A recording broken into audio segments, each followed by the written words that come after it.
प्रमाण कृष्ण फुगड कधीच नव्हता मनधरणीचं वागणं होतं कृष्ण फुगड कधीच नव्हता मनधरणीचं वागणं होतं उपासिकांना सल्ला दिला सुमनानं संसार केला करच बाई रमाण जीवा पारा जपले विमान रमाण संसार केला करच बाई रमाण असत खान साधच रान असत खान साधच रान कधी कुणाला नवून बाण कधी कुणाला नवून बाण गरीबी पदरी तरी मन भरलं धनानं संसार केला करत बाई रमाण जीवा पारा जपले विमान रमाण संसार केला करत बाई रमाण पतिरायाने शिक्षण घ्यावे खूप शिकावे डॉक्टर व्हावे पतिरायाने शिक्षण घ्यावे खूप शिकावे डॉक्टर व्हावे आस मनी ठेवली मोठ्यापणानं संसार केला करत बाई रमाण आस मनी ठेवली मोठ्यापणानं संसार केला करत बाई रमाण जीवा पारा जपले विमान रमाण संसार केला करत बाई रमाण संसार केला करत बाई रमाण जय भीम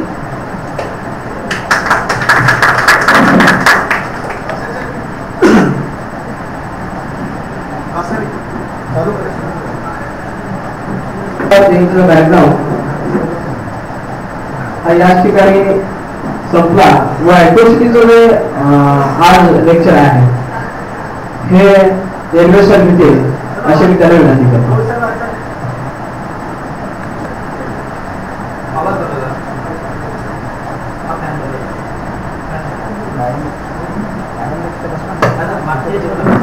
नमस्कार. आणि आज मी शिबिराचा पहिला दिवस ऑथोराइजपणे सुरू करतो. इथे जमलेल्या सर्व लोकांना मी पुन्हा एकदा विनंती करतो की आजचं जे शिबिर आहे अनुसूचित जाती जमाती कायद्याविषयी हे दोन्ही साईडचे शिबिर आहे. ह्याच्यामध्ये फक्त अनुसूचित जाती जमातीच्या लोकांसाठी आहे असं नाही, जे नाही आहेत त्यांच्यासाठी देखील आहे. तर माझी विनंती आहे की इथे बसलेल्यांपैकी कोणीही अनुसूचित जाती जमातीची जर व्यक्ती नसेल तर त्यांनी प्लीज उभं राहावं आणि येऊन आमच्या पहिल्या कृतीमध्ये बसावं. कोणी आहे का असं की जे अनुसूचित जाती जमातीमध्ये नाही आहेत?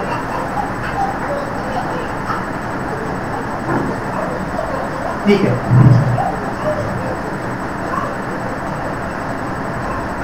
शिबिराची सुरुवात करताना मी तुम्हाला थोडक्यात सांगतो की हे शिबिर पूर्ण 5 दिवस चालणार आहे आणि 5 दिवसामधला पहिला दिवस आजचा जो आहे तो आपण सुरू करतोय.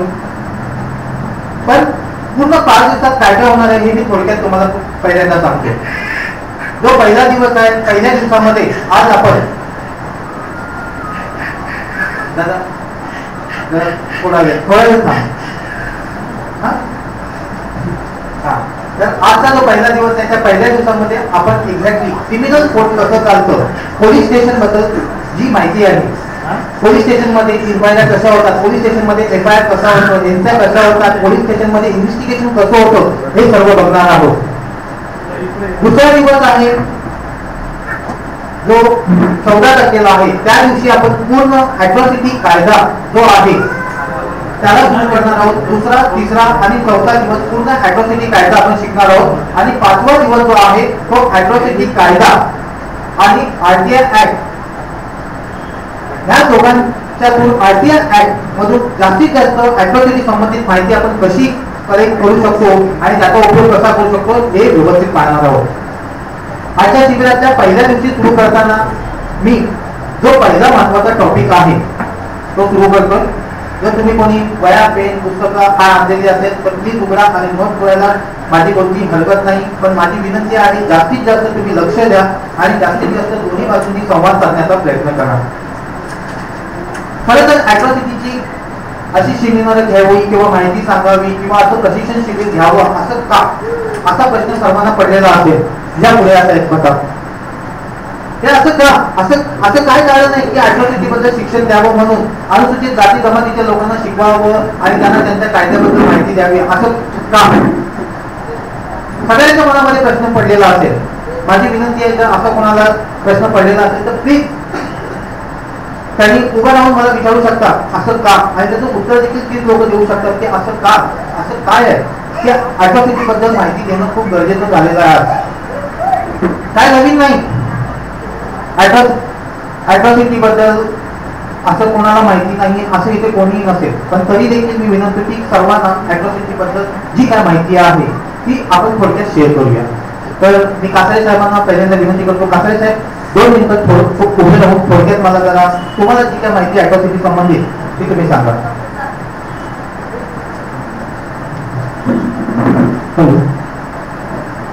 तसं तर अॅट्रॉसिटी कशी व्हावी किंवा कशा पद्धतीने केलं जाते याच्याकडे आपल्याला जास्त अनुभव नाही. आम्ही सामाजिक कार्यकर्ते आहोत, कोणतं गावात कशा पण लाभलाय काय किंवा पोलीस स्टेशनला गेल्यानंतर पोलिसांबरोबर आणि त्यांच्याबरोबर जी अॅट्रॉसिटी असेल लावण्याचा प्रयत्न करतोय, परंतु कायद्याने ते कशा पद्धतीने करतायत याची कधी आम्ही पाहणी केली नव्हती. तर या विषयावरती इंटरेस्ट जास्त काही बोलू शकत नाही. माझी विनंती आहे, आमचे वकील साहेब इथे हजर आहेत, त्यांनी थोडक्यात अॅट्रॉसिटीबद्दल थोडक्यात की समाजामध्ये अॅट्रॉसिटीबद्दल काय माहिती आहे एवढंच थोडक्यात फक्त 2 मिनिटांमध्ये सांगण्याची विनंती करावी. सर विनंती आहे. मी सांगतच नाही, पण त्याच्या अगोदर समाजामध्ये काय माहिती आहे तुम्ही सांगा.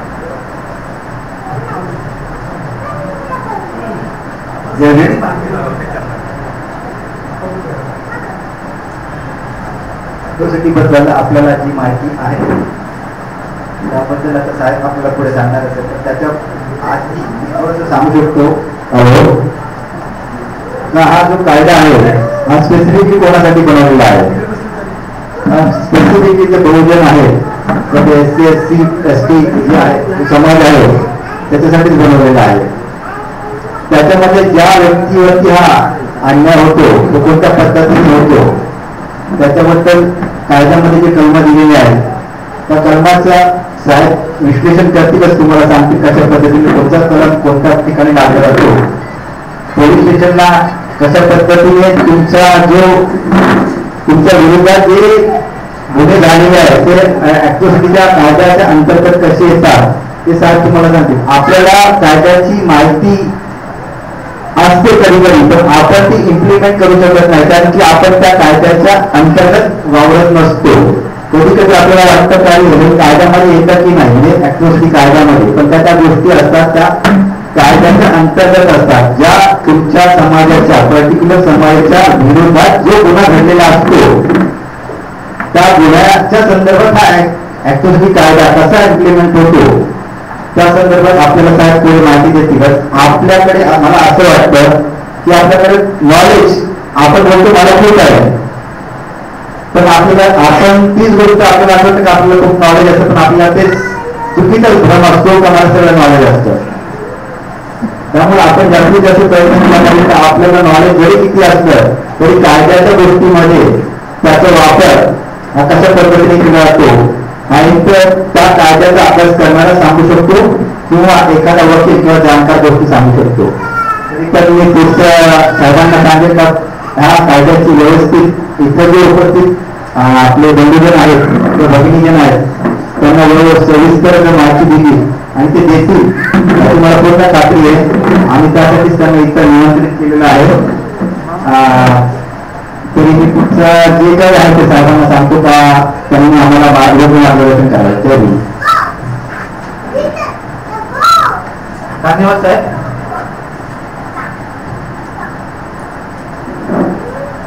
एकंदरीत महाराष्ट्राची स्थिती, भारताची स्थिती जर पाहिली तर भारताचा इतिहास जो आहे हा शोषण आणि शोषण व्यवस्थेचा इतिहास आहे.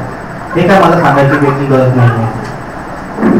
भारताचं संविधान लागू होण्यापूर्वी या देशाचे कायदे कसे होते, या देशाची व्यवस्था कशी होती हे काय सांगण्याची गरज नाही. आता जवळजवळ 60 वर्ष झालेली आहेत आणि 60 वर्षामध्ये स्वातंत्र्यानंतर आजची परिस्थिती काय आहे, कशी आहे, ही काही वेगळी सांगण्याची गरज नाही. याच आहे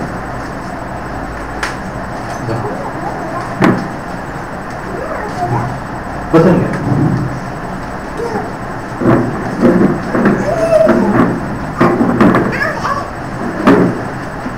मी इथे उपस्थित असलेल्या सर्व लोकांपैकी जर कोणाला माहिती असेल की त्यांनी कधी अॅट्रॉसिटीच्या कोणत्या केसवरती काम केलेलं असेल तर त्याबद्दल थोडक्यात सांगावं. कोणी अॅट्रॉसिटीच्या कोणत्या केसवरती काम केलेल्यापैकी कोणी इथे उपस्थित आहे का?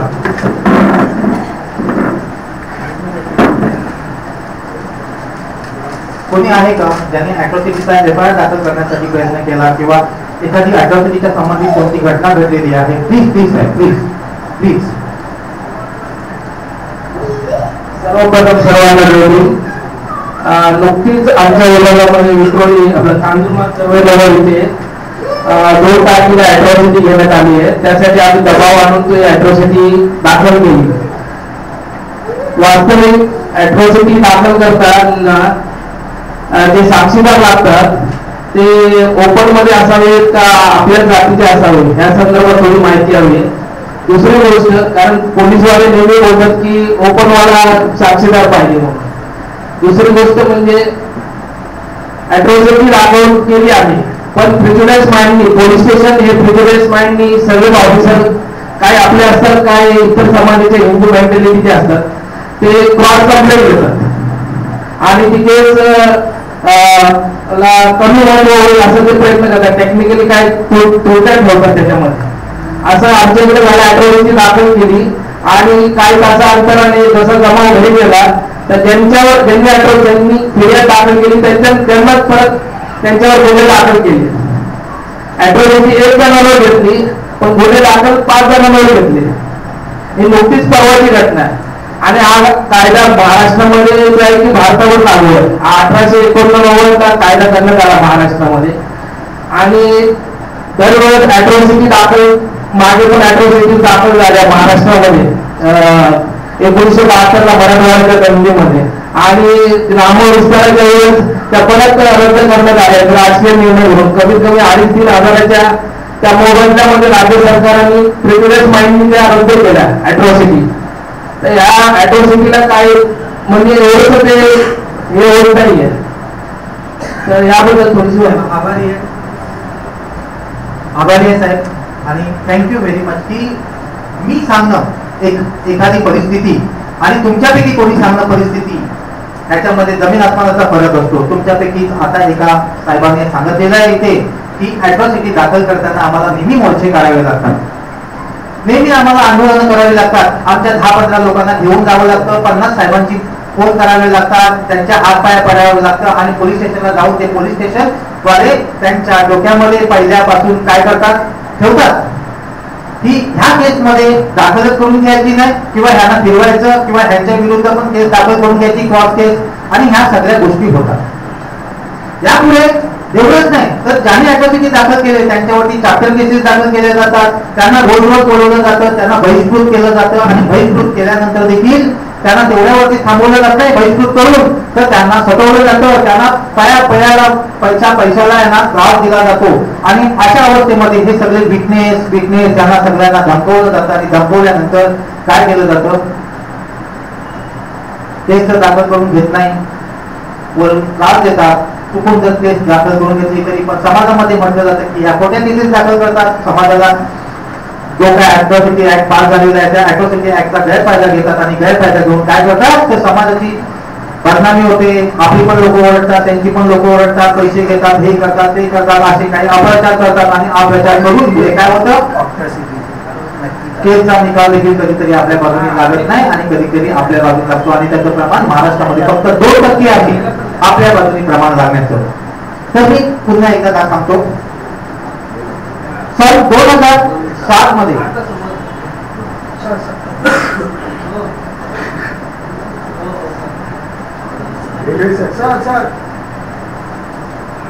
जी सर बोला.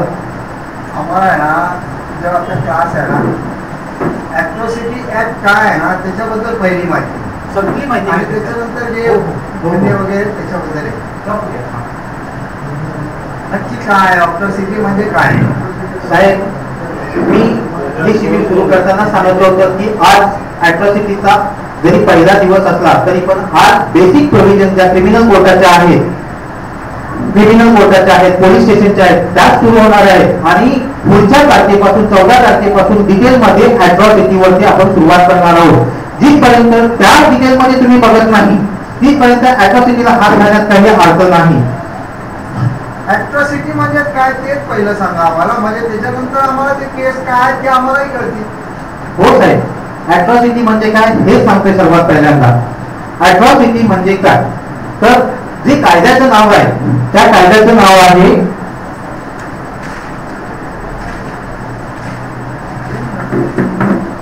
अनुसूचित जाती व अनुसूचित जमाती अत्याचार प्रतिबंध अधिनियम. साहेब, तुमच्यासाठी पुस्तक मुद्दामून दाखवतो. ह्या कायद्याबरोबर त्याच्याबरोबर रूल आहे एक. त्याच्यानंतर नुकताच 2014 साली रूल अमेंड झालेला आहे, त्याचं GR आपल्याकडे आहे.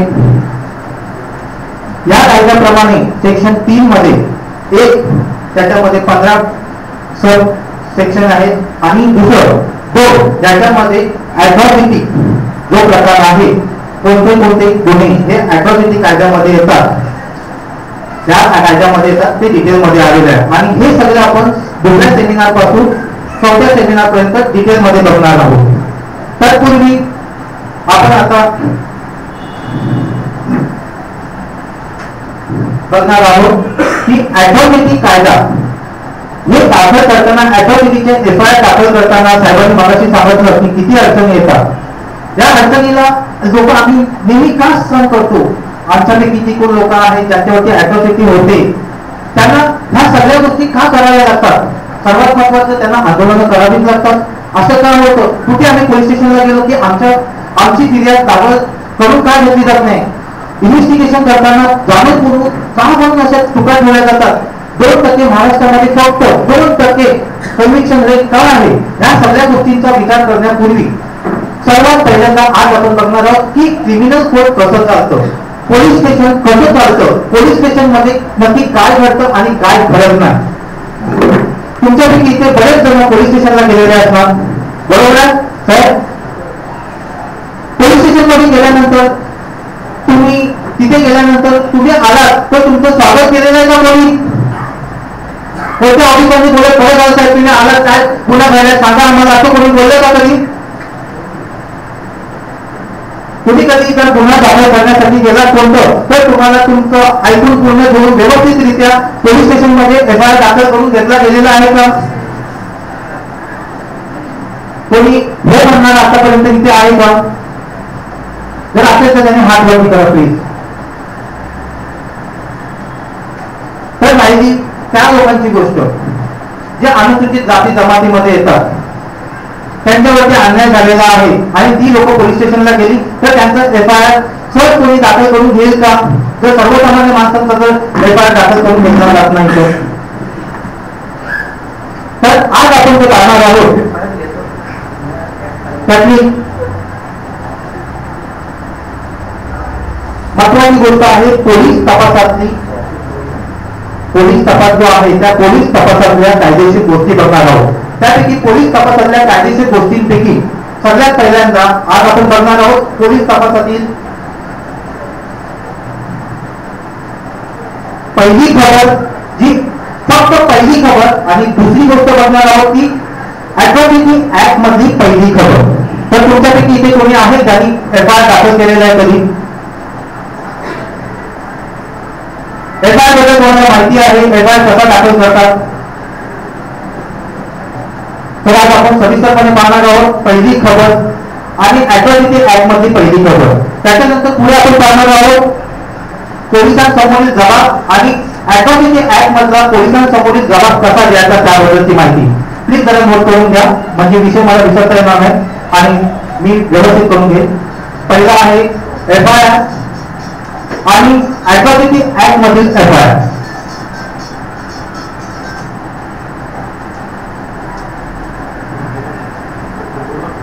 दुसरा आहे जबाब आणि ऍट्रॉसिटी ऍक्ट मधील जबाब.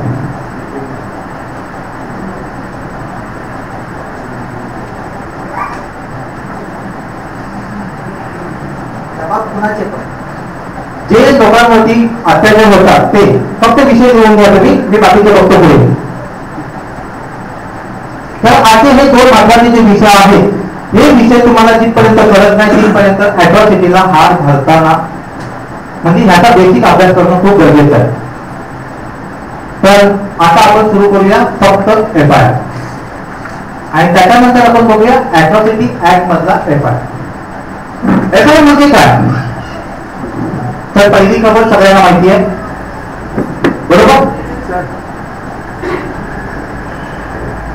FIR म्हणजे पहिली खबर सर्वांना माहिती आहे, बरोबर?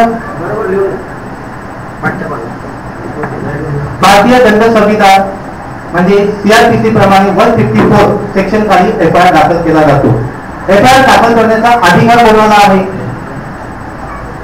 लिहून घ्यायचं नाही, तुम्हाला ऐकून घ्या. म्हणून मी माईक वापरत नाही, कारण माईक वापरताना कम्युनिकेशन दोन्ही साईडने होत नाही व्यवस्थित. आता बघा, तुमची इच्छा असो नसो काही असो, पण एखादा गुन्हा घडला तर तो गुन्ह्याचं तुम्हाला पोलीस स्टेशनला जाऊन खबर देणं गरजेचं आहे. मग तो गुन्हा तुमच्याशी संबंधित असो किंवा नसो, बरोबर आहे? त्या गुन्ह्याच्या संदर्भात पोलीस स्टेशनला वर्दी दिल्यानंतर त्या पोलीस जो कोण दुखी ऑफिसर असतो त्या दुखी ऑफिसरनी तुमची वर्दी तुम्ही दिली तिथे खबर दिली, ती खबर दिल्यानंतर तो काय करणार? सर्वात पहिल्यांदा काय करणार? कोणी सांगू शकतं? कोणाला माहिती आहे? तो FIR लिहून घेईल का? नाही घेणार. का लिहून नाही घेणार? तो त्याच्या घरात कारण सांगणार. कोणतं कारण सांगणार? संपूर्ण माहिती दिल्याशिवाय FIR कसं होणार? बरोबर आहे. संपूर्ण माहिती द्यायला पाहिजे, कशाबद्दल FIR लिहायची. बरोबर आहे. आणखीन दुसरं काय?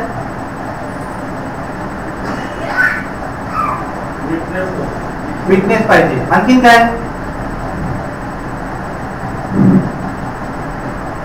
आणखीन काय? पहिल्यांदा माहिती ऐकून घेतली पाहिजे, ते त्याचं कर्तव्य आहे. त्याच्यानंतर विटनेस पाहिजे, बरोबर आहे त्याचं, तुमचं सर्व म्हणणं माझं बरोबर आहे. आता पुढे विटनेस पण आहे, माहिती पण ऐकून घेतली आणि माहिती ऐकून घेतल्यानंतर FIR कोणत्या केसेस मध्ये लिहिला जातो की सगळ्याचा जो गुन्हा आहे तो दखलपात्र आहे की अदखलपात्र आहे. जर दखलपात्र गुन्हा असेल तर FIR लिहून येणार आणि जर अदखलपात्र गुन्हा असेल तर NC लिहून येणार, बरोबर आहे? NC म्हणजे अदखलपात्र गुन्हा, नॉन कॉग्निझेबल ऑफेन्स, आणि FIR म्हणजे फर्स्ट इन्फॉर्मेशन रिपोर्ट, पहिली खबर, बरोबर आहे? आता हे सगळं कुठून भेटणार आपल्याला की हा जो गुन्हा आहे हा NC स्वरूपाचा आहे की FIR स्वरूपाचा आहे, दखलपात्र आहे की अदखलपात्र आहे, हे कसं काय समजणार? गुन्ह्यावर अवलंबून असतं, गुन्हा कोणत्या पद्धतीने हे गुन्ह्यावर अवलंबून आहे. पण भारतीय दंड संविधान ह्याच्यामध्ये सगळ्या गुन्ह्यांचे एक जे गुन्हे आहेत त्या गुन्ह्यांची एक यादी दिलेली आहे आणि ते 2 प्रकारे डिवायडेड केलेले आहे. त्यापैकी पहिला प्रकार जो आहे तो डेफिनेशनचा आहे आणि दुसरा प्रकार जो आहे तो पनिशमेंटचा आहे. आणि ह्या सगळ्या गोष्टींचं ज्यावेळेला एखादा गुन्हा घडतो त्या गुन्ह्याची ते डेफिनेशन आहे की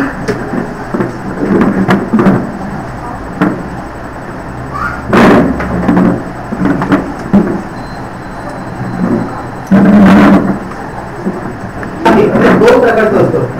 पुन्हा एकदा घेतो, पहिलं NC स्वरूपाचं आहे आणि दुसरं FIR स्वरूपाचं आहे.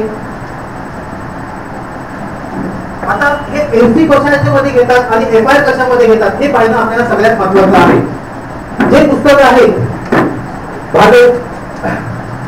इंडियन पिनल कोड, भारतीय दंड संहिता, त्या दंड संहितेमध्ये एक शेड्यूल आहे. त्या शेड्यूल मध्ये सगळ्या गोष्टी कव्हर केलेल्या आहेत. त्या शेड्यूल मध्ये कोणते गुन्हे हे दखलपात्र आहेत आणि कोणते गुन्हे अदखलपात्र आहेत त्याप्रमाणे इथे FIR घ्यायचा की NC घ्यायची हे पोलीस ठरवतात. ते गुन्ह्याच्या स्वरूपावरती आहे. एखादा गुन्हा हा जर स्वरूपामध्ये त्याच्यामध्ये शिक्षेमध्ये त्याची क्षमता एखादी कमी असेल, म्हणजे फक्त शिव्या दिल्या तर तो गुन्हा हा कसा होणार? तर 504 506 प्रमाणे होणार. तर भारतीय दंड संहिता पोलिसांच्या संहिताप्रमाणे हा गुन्हा 504, 506 प्रमाणे पाहिला तर हा एनसी स्वरूपाचा आहे.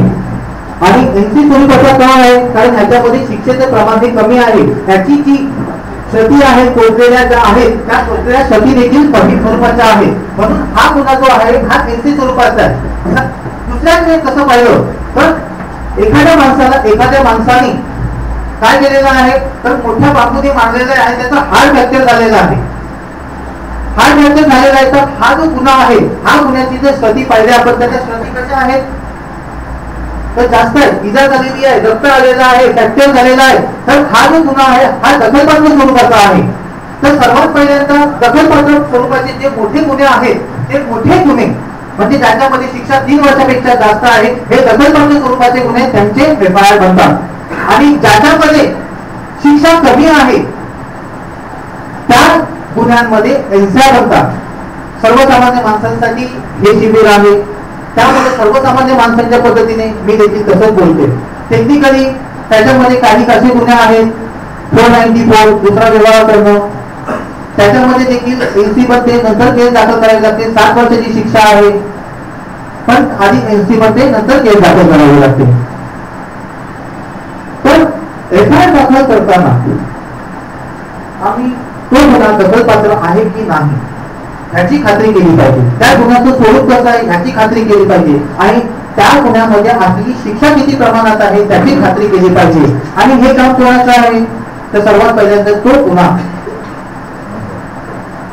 घडल्यानंतर ज्या कोणाला लागलेला आहे त्याच्या शोधी पोहोचलेल्या त्याच्यानंतर तो ताबडतोब पोलीस स्टेशनला गेला पाहिजे. पोलीस स्टेशनला गेल्यानंतर त्यांनी पोलीस स्टेशनला सांगितल्यानंतर पोलीस अंमलदार त्याचं सगळं ऐकून घेतो साहेब. ऐकून घेतल्यानंतर तो गुन्हा एफआयआर मध्ये बसवायचा की एनसी मध्ये बसवायचा ते ठरवतो. एनसी मध्ये बसवायचा असेल तो एनसी पाडून तुमच्या हातात देतो आणि बोलतो जा. तुम्ही म्हणता अरे काय मी पोलीस स्टेशनला गेलो काहीच केलं नाही लोकांनी फक्त एनसी कागद फाडून दिला आणि माझ्याकडे सांगितलं पण त्या कागदाच्या खाली लिहिलेलं असतं की तुम्ही वकिलांकडे जा आणि योग्य कोर्टामध्ये दाब मागा. आपण ते वाचतच नाही. नंतर ते छोटासा जो गुन्हा असतो तो म्हणतो अरे मी मारलं हे केलं ते केलं आणि काहीच केलं नाही पण आम्ही कायदेशीर कारवाई पुढे केली नाही. त्याची पुढची कारवाई काय होते ते थोड्या वेळाने मी सांगतो. त्याच्यानंतर पहिल्यांदा एफआयआर मध्ये येतो. आता एफआयआर दाखल करायला गेलो दाखल केल्यानंतर तो म्हणतो तिथे एफआयआर दाखल करायला गेल्यानंतर पोलीस ऑफिसर म्हणतो साहेब सुट्टीवर गेले तुम्ही काय उद्या या. साहेब सुट्टीवर गेले उद्या या. आज काय हे नाही इकडे काय चालणार नाही तुमचं तुम्ही देखील मागेला आहे त्यांना तर तुम्हाला देखील तुमच्या विरुद्ध केस घेतो. त्याच्यानंतर तो पुढे होतो की हे काय असं काय नसतं जा निघा. त्याच्यानंतर आणखी सर्वात महत्वाचं की तुला कोर्टात टाकू का तुला जेलमध्ये टाकू का तू काय शाळा समजतो का तू त्याच्याबद्दल बोलतो तुला काय वाटतं तो. तर अशा बऱ्याचशा अडचणी येतात एफआयआर दाखल करताना. आणि येते शेवटी मग सर्वसामान्य माणूस काय म्हणतो कायद्याचा अज्ञान हा ज्ञान कसा चालतोय आम्हाला काही घेणं देणं नाही पण आमच्या इथे रिपेअर करणाऱ्याकडे दिला की तो रिपेअर करून आणतो त्याचे 200-400 रुपये होतात ते दिले जातात. पण कायदा कसा चालतो हे प्रत्येकाला जाणून घेणं गरजेचं आहे की माझ्यावरती हा अन्याय झालेला आहे ह्याप्रमाणे असं झालेलं आहे अशाप्रमाणे असं झालेलं आहे आणि अशाप्रमाणे मी इथे पोलीस स्टेशनला आलेलं आहे माझं कर्तव्य आहे मला एफआयआर रजिस्टर करून घ्यायचा आहे आणि तुला तो घेतलं पाहिजे हे हक्काने कधी सांगणार ज्या वेळेला तुम्हाला माहिती असेल तेव्हा. मी आतापर्यंत विचारतो की तुम्ही जर एफआयआर दाखल करण्यासाठी गेलात आणि एफआयआर दाखल करून घेतला नाही पोलिसांनी तर तरी तुम्ही पोलिसांना सांगा की मी तुमच्या विरुद्ध केस करेन. कोणी वाटली नाही आतापर्यंत इथे पण जर पोलिसांनी केस दाखल करून घेतली नाही आणि योग्य कारण दिलं नाही तर पोलीस ऑफिसरवरती केस दाखल करता येते.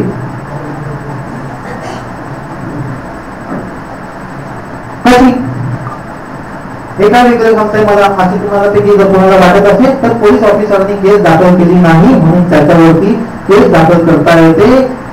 जर त्यांनी केस दाखल करून पण घेतली तर ती केस दाखल करून घेतल्यानंतर त्या केसमध्ये त्यांनी काहीतरी चुकीचं वर्णन दिलं जे तुम्ही सांगितलेलं आहे साहेब मराठी म्हटल्याप्रमाणे तर तसं तुम्ही सांगितलेलं आहे तसं लिहून न घेतलं काहीतरी वेगळं लिहून घेतलं आणि त्याच्या सर्दी कमी केल्या आणि आरोप दिला त्याच्यातून म्हणजे सुटण्यास मोका मिळाला आणि फिर्यादीला त्याच्या शर्ती पोचल्या तरी देखील पोलिसांवरती केस दाखल करता येते. आता कशी करता येते हे शिकण्यासाठी आपण इथे आलेलो आहोत. मला मी कोणीतरी सांगितलं की वेगळ्या जातीचे पाहिजेत ऍडव्होकेसीच्या ऍक्ट मध्ये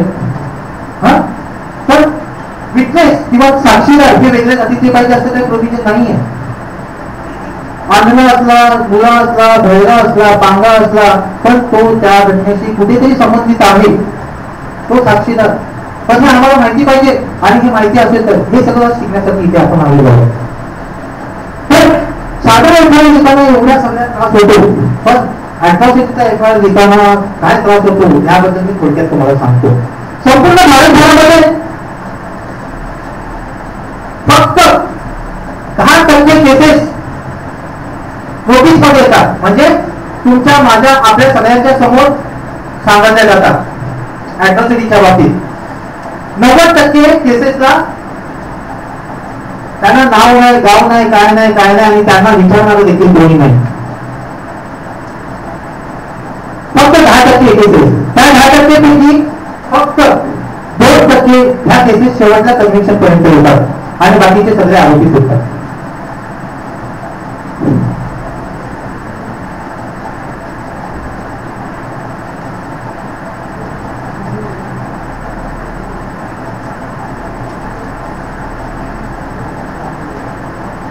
दाखल करणं हा प्रत्येक नागरिकाचा अधिकार आहे, ज्याच्या विरुद्ध काहीतरी असे झालेलं आहे की जे गुन्ह्याच्या स्वरूपात झालेलं आहे.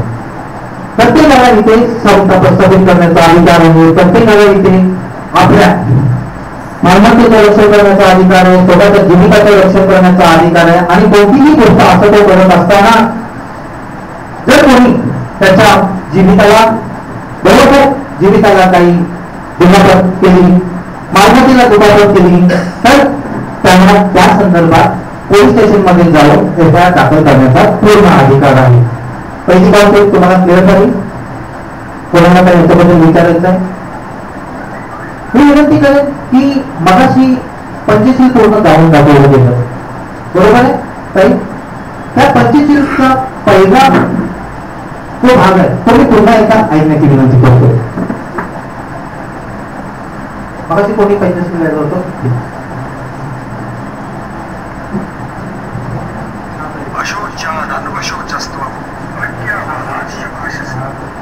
पानाती पाताळ निरवनी शिखापदक समान्य.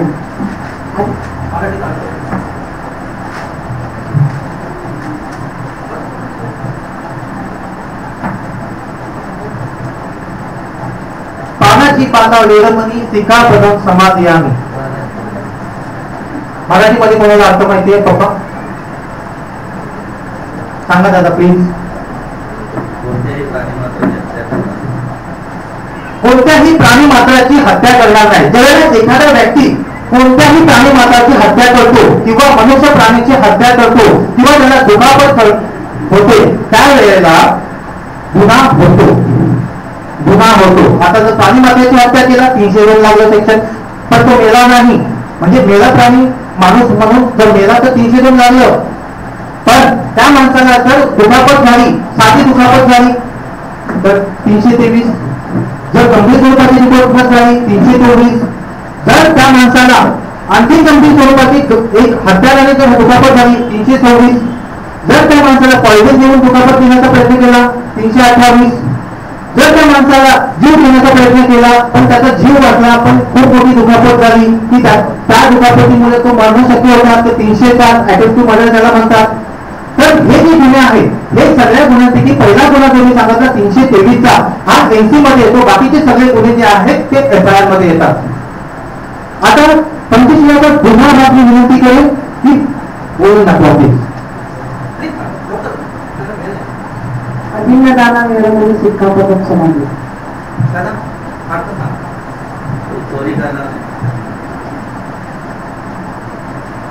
मी चोरी करण्यापासून अलिप्त राहण्याची प्रतिज्ञा करतो. मी चोरी करणार नाही. चोरी करणार नाही म्हणजे कोणतं सेक्शन आलं? आता चोरी झाली तर सर्वप्रथम पहिल्यांदा 380, 391, 392 ज्याला दरोडा म्हणतात. रात्री हायवे जो रस्ता आहे तिथे रात्रीच्या वेळेला जाऊन चोरी बंदूक हातावर ठेवणं, चाकू दाखवणं, चोरी करणं हे सर्व काय झालं. त्याच्यामध्ये चोरी, गबरी चोरी, दरोडा त्याच्यामध्ये येतो. तर अशा प्रकारचं पंचशीलेचं दुसरं म्हणणं जे आहे त्याप्रमाणे जर अशा प्रकारचा गुन्हा घडला तर भारतीय दंड संविधानाप्रमाणे हे गुन्हे होतात. लक्षात येते तुमच्या सर्वांच्या? मी एफआयआर कोणत्या सेक्शन मध्ये दाखल करतात तर ह्या सगळ्या सेक्शन मध्ये जर असा कोणता गुन्हा घडलेला असेल तर एफआयआर दाखल करतो. मी त्यांना पुन्हा विनंती करतो की तिसरं जे आहे ते लवकरात लवकर सांगावं. कामे समितीच्या वेळेमध्ये शिक्कापदक समाधी.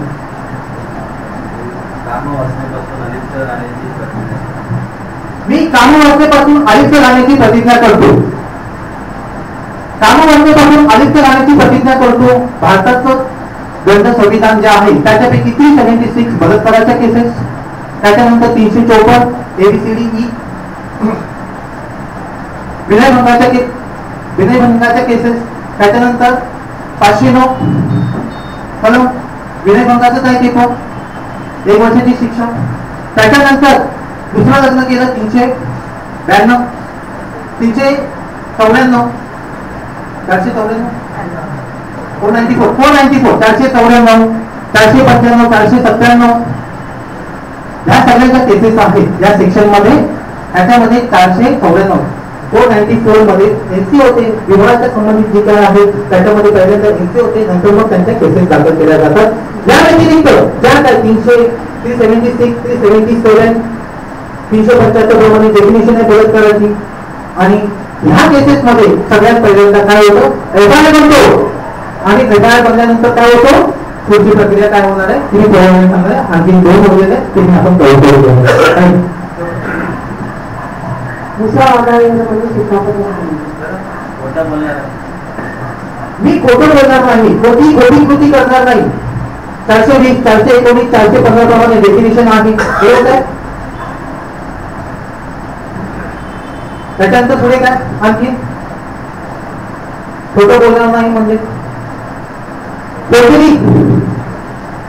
डॉक्युमेंट मध्ये बनवणं, कोणी साक्ष लिहिणं 494 195 196 193 192 या केसेस मध्ये कोर्टाच्या समोर खोटी साक्ष देणं, खोटा जबाब देऊन देणं, खोटा जबाब खरा म्हणून वापरणं, या सगळ्या गोष्टी ज्या आहेत. 420 म्हणजे फसवणूक करणं, फ्रॉड करणं, दुसऱ्याची मालमत्ता जबरीने खोटं सांगून आपल्या ताब्यामध्ये ठेवणं, या सगळ्या केसेस मध्ये पहिल्यांदा एफआयआर बनतो. आणि एफआयआर बनल्यानंतर काय कारवाई होणार आहे तर मी शेवट पुन्हा जे बातम्या आहे त्या बघून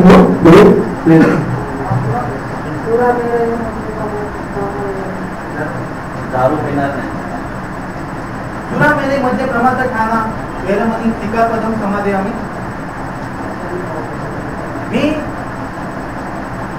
मी दारू पिण्यापासून अलिप्त राहण्याची प्रतिज्ञा करतो. आता दारू पिण्यापासून अलिप्त राहण्याची प्रतिज्ञा करतो म्हटलं दारू पिणं देखील गुन्हा आहे. बॉम्बे पोलीस ऍक्ट प्रमाणे 63 सेक्शन प्रमाणे जर दारू पिताना तुम्ही मिळाला, दारूचा व्यापार करताना मिळाला किंवा दारूशी संबंधित कोणतीही गोष्ट तुम्ही करताना मिळाला, दारूच्या अंमलाखाली जर तुम्ही रात्रीचे फिरताना मिळाला तर काय होतो गुन्हा होतो. आणि ह्याच्यामध्ये देखील पहिल्यांदा एफआयआर बनतो. आणि एफआयआर बनल्यानंतर काय होतं पुढचं इन्व्हेस्टिगेशन सुरू होतं. तर फक्त या पंचशिलेचं तुम्ही पालन केलं सरकार हे पंचशिलेने का घेतलं कारण या पंचशिलेचं तुम्ही पालन केलं तर भारताचं दंड संविधान जे आहे त्याच्यातले जास्तीत जास्त सेक्शन जे ह्युमन बॉडी म्हणजे मानवी शरीर, मानवी प्रॉपर्टी म्हणजे मालमत्ता आणि ह्या व्यतिरिक्त ज्या स्त्रियांच्या संबंधित आहे स्त्रियांच्या संबंधित जे काही कायदे आहेत त्यापासून तुम्हाला अलिप्त राहण्यासाठी एवढं पंचशिलेचं पालन जरी केलं तरी पण भारतीय दंड संविधानाप्रमाणे ज्या गोष्टी एफआयआर होतात त्या ह्याच्यामध्ये कव्हर केल्या जातात. सगळ्यांच्या लक्षात आला तर कोणत्या गोष्टींमध्ये एफआयआर बनतो कोणाला याच्याबद्दल काय विचारायचं आहे. आता आयपीसी जे आहे तुम्ही इनडायरेक्टली तुम्हाला पंचशिलेच्या मार्गातून जी महत्वाची सेक्शन होते ते मी सांगून दाखवले. पूर्ण आयपीसी त्याच्यामध्ये आता राहिलेला पार्ट आहे 155 काउंटर फिटिंग म्हणजे खोटी नाणी बनवणं ते देखील खोट्यामध्ये येतं. 156 157 जे काय आहे त्याच्यामध्ये 156 157 जे काय आहे त्याच्यामध्ये पुढे काय येतं तर खोट्या नाण्यांचा खरं म्हणून वापर करून हे करणं ते सगळं काय येतं ते संपूर्ण. त्याच्यानंतर त्याच्या आधी जे आहे त्याच्यामधल्या 54 प्रमाणे पर्यंत डेफिनेशनच आहे. त्याच्यानंतर सेल्फ डिफेन्स आहे आणि या व्यतिरिक्त त्याच्या पुढे जे काय आहे ते म्हणजे देशाच्या संबंधी जे काय अपराध आहेत ते आहे. तर देशाच्या संबंधी गुन्हेगारी वृत्ती असणं हा देखील एक अपराध आहे. पंचशिलेमध्ये ह्या गोष्टीला काय घेतलं नाही मला माहिती नाही, पण एक महत्वाची गोष्ट आहे की बघण्याचा दृष्टिकोन संपूर्ण जगाचा एकच होता म्हणून एखाद्या वगळली गेलेली आहे. संपूर्ण जग एक देश असाच उद्देश असावा आणि एवढी मोठी तथागतांची म्हणजे विचारसरणी आहे. तर मी जे काय आता शिक्षण तुम्हाला सांगितलंय 5 पंचशिलेतून जवळजवळ 300 सेक्शन कव्हर होतात आणि ह्या 300 सेक्शनला धरून FIR बनतो. काय बनतो? FIR. आता हा जो FIR आहे हा FIR अशा संबंधित कोणताही गुन्हा घडला आणि जो कोणी हा गुन्हा पाहिलेला करताना किंवा ज्याने कोणी या अशा प्रकारची त्याला आपण असं म्हणू की तो फिर्यादी आहे त्याच्या विरुद्ध घडलेला आहे असा कोणताही व्यक्ती पोलीस स्टेशन मध्ये गेला तर त्याला 154 प्रमाणे FIR दाखल करता येतो. FIR हा पोलीस ऑफिसरने दिला पाहिजे अशी काही प्रकरण नाहीये. तो तुम्हाला देखील लिहिता येईल, तुम्ही देखील लिहिण्याचा तुम्हाला देखील लिहिण्याचा पूर्ण अधिकार आहे. पण तुम्ही लिहिताना तो FIR मध्ये अतिशयोक्ती असू शकते, आणखी का इकडचं तिकडचा असेल मतदाराचे मी सोडू शकतो म्हणून तिथला जो ठाणा अंमलदार आहे तो FIR लिहू शकतो. ठाणा अंमलदाराचे तुम्ही तो तिथे गेला आणि एखाद्या गुन्ह्याची ओळखी दिली, एखाद्या गुन्ह्यात जो झालेला आहे त्याच्याबरोबर सांगायचं जो आरोपी आहे तो जरी गेला की मी खून करून आले मी करून गेलो आणि मी जरी त्याला सांगितलं की आता मी खून करून आलेला आहे तरी आरोपीचा देखील गुन्हा FIR दाखल करून घेणं त्याला बंधनकारक आहे. पण जर तो नाकारत असेल तर त्यांनी योग्य कारण दिलं पाहिजे. काय दिलं पाहिजे? काय दिलं पाहिजे? योग्य कारण दिलं पाहिजे. पण त्यांनी योग्य कारण दिल्यानंतर त्याला FIR न घेण्याचं सगळं जो कोण FIR नोंद करण्यासाठी आलेला आहे त्यांनी काय सांगितलं पाहिजे? त्याला ते कारण पडलं पाहिजे. पण जर ते कारण पडलं नाही तर त्यांनी पुढे काय केलं पाहिजे? सर्वात पहिल्यांदा तर 154 कलम 154 प्रमाणे त्याचा कंप्लायन्स केला पाहिजे. काय कंप्लायन्स म्हणजे तुम्हाला सर्वात पहिल्यांदा पोलीस स्टेशनची हॅडलची माहिती पाहिजे. ती कशी? तर सिनियर पोलीस इन्स्पेक्टर, त्याच्यानंतर ACP साहेब, त्याच्यानंतर DCP साहेब, त्याच्यानंतर CP साहेब, असिस्टंट पोलीस पहिल्यांदा senior police inspector, assistant police commissioner, deputy police commissioner, त्याच्यानंतर CP. हे सगळे जे आहे ही हायरार्की म्हणतात त्याला. तर तुम्हाला एक कागद घ्यायचा आहे आणि त्या कागदावरती तुमची कंप्लेंट द्यायची आहे. जो कोण ऑफिसर त्याकडे तुम्ही किती वाजता गेलात, कोणत्या वेळेला गेलात आणि तुम्ही जी हकीकत त्याला सांगितली ती जशीच्या तशी ह्याच्यामध्ये लिहायची आणि सिनियर पोलीस इन्स्पेक्टरला इन्व्हॉल्व बोर्डात लिहायची. त्यानंतर ACP, DCP, CP ला जायचं आहे. त्याच्यामध्ये देखील ही कॉपी जोडून त्यांना देखील अर्ज द्यायचा की अशी अशी माझी तक्रार आहे आणि त्या तक्रारीचा न्यायालय ऑफिसरने अशी अशी दखल घेतली नाही. त्याच्यानंतर तुम्हाला 2-4 दिवसामध्ये पोलीस स्टेशन मध्ये रिप्लाय येईल की न्यायासंदर्भात तुम्ही जी तक्रार लेखी दिलेली आहे तर लेखी तक्रारीच्या अनुषंगाने येऊन भेटा. ते तुमच्या या तक्रारीला जी तुम्ही लेखी तक्रार दिली आहे त्या लेखी तक्रारीला काय करणार? निकालात करणार. मग ते उधार दाखल देतील किंवा सांगेल की तुमची अशा प्रकारची केस आहे, तुमची त्या प्रकारची केस आहे आणि निकालात काढली म्हणून तुम्हाला पाठवतो. जर तुमचं सॅटिस्फॅक्शन झालं नसेल, साहेब मला तिथे साहेब बसले असेल त्यांनी प्रश्न विचारला होता. अच्छा हा साहेब, हा जर त्यांनी ती निकालात काढली आणि त्या निकालात काढल्यानंतर तुम्हाला जर सॅटिस्फॅक्शन झालं नसेल तर तुम्हाला ते कंप्लेंट ACP, DCP, CP चं कंप्लेंट घेऊन कोर्टामध्ये एक अर्ज करायचा आहे. त्या अर्जाला म्हणतात कलम 156(3) प्रमाणे अर्ज, कलम 156(3) प्रमाणे अर्ज आणि कोर्टामध्ये जज साहेबांना घडलेला जो काही प्रकार आहे तो सगळा त्या अर्जामध्ये लिहून घेऊन तो जज साहेबांच्या समोर ACP, DCP, CP चा कंप्लेंट घेऊन त्याच्याबरोबर तुमचं जे असेल झालेल्या गुन्ह्याचं स्वरूप कोणत्या स्वरूपाचा आहे, म्हणजे कोणता आहे, तो चोरीचा गुन्हा आहे, तो 420चा गुन्हा आहे, म्हणजे फसवणुकीचा गुन्हा आहे किंवा आणखी कोणता गुन्हा आहे, हा सगळा जो काही गुन्ह्याचा प्रकार आहे हा जज साहेबांच्या समोर ठेवायचा आहे. आणि समोर ठेवल्यानंतर काय करायचं आहे? साहेबांकडे 156(3) निवारण घ्यायची आहे आणि FIR दाखल करण्यासाठी पुन्हा पोलीस स्टेशन मध्ये जायचं आहे. कोर्टाची ऑर्डर घेऊन काय म्हणतो मी? कोर्टाची ऑर्डर घेऊन 156 प्रमाणे काय करायचं, पोलीस स्टेशनला जायचं आणि एफआयआर दाखल करायचं. जर फक्त साहेबांनी एफआयआर दाखल करण्याची ऑर्डर नाही दिली तर ते पिटिशन जे काय कोर्टामध्ये दाखल केलं त्याच्यामध्ये 200 प्रमाणे ऑर्डर होते. 200 प्रमाणे ऑर्डर काय होते तर ते प्रकरण पोलीस स्टेशनला पाठवलं जातं आणि पोलीस स्टेशनला पाठवल्यानंतर त्या प्रकरणामध्ये इन्व्हेस्टिगेशन होतं. जी समोरची पार्टी आहे, जी आरोपी पार्टी किंवा पीडित पार्टी, या दोन्ही पार्टीला बोलवलं जातं, इन्व्हेस्टिगेशन केलं जातं आणि इन्व्हेस्टिगेशन करून त्याचा रिपोर्ट कोर्टामध्ये पाठवला जातो. तर ही झाली एफआयआर प्रमाणेची एफआयआरची हमी. आता एफआयआर बद्दल बोलण्याचा प्रश्न आहे, कारण मी आता ऍटॉमिकचा एफआयआर प्रमाणे याचा यावरती मी पुढे बोलणार आहे. कोणाला काय प्रश्न आहे? कोणाला कळलं नाही? कारण हे शिबिर आपण शिकण्यासाठी आलो, भाषण देण्यासाठी अजिबात नाही. जर काय कळलं नसेल तर प्लीज सांगा मला, मी पुन्हा एकदा तो पाठ करतो. कोण आहे पाठवा मॅडम?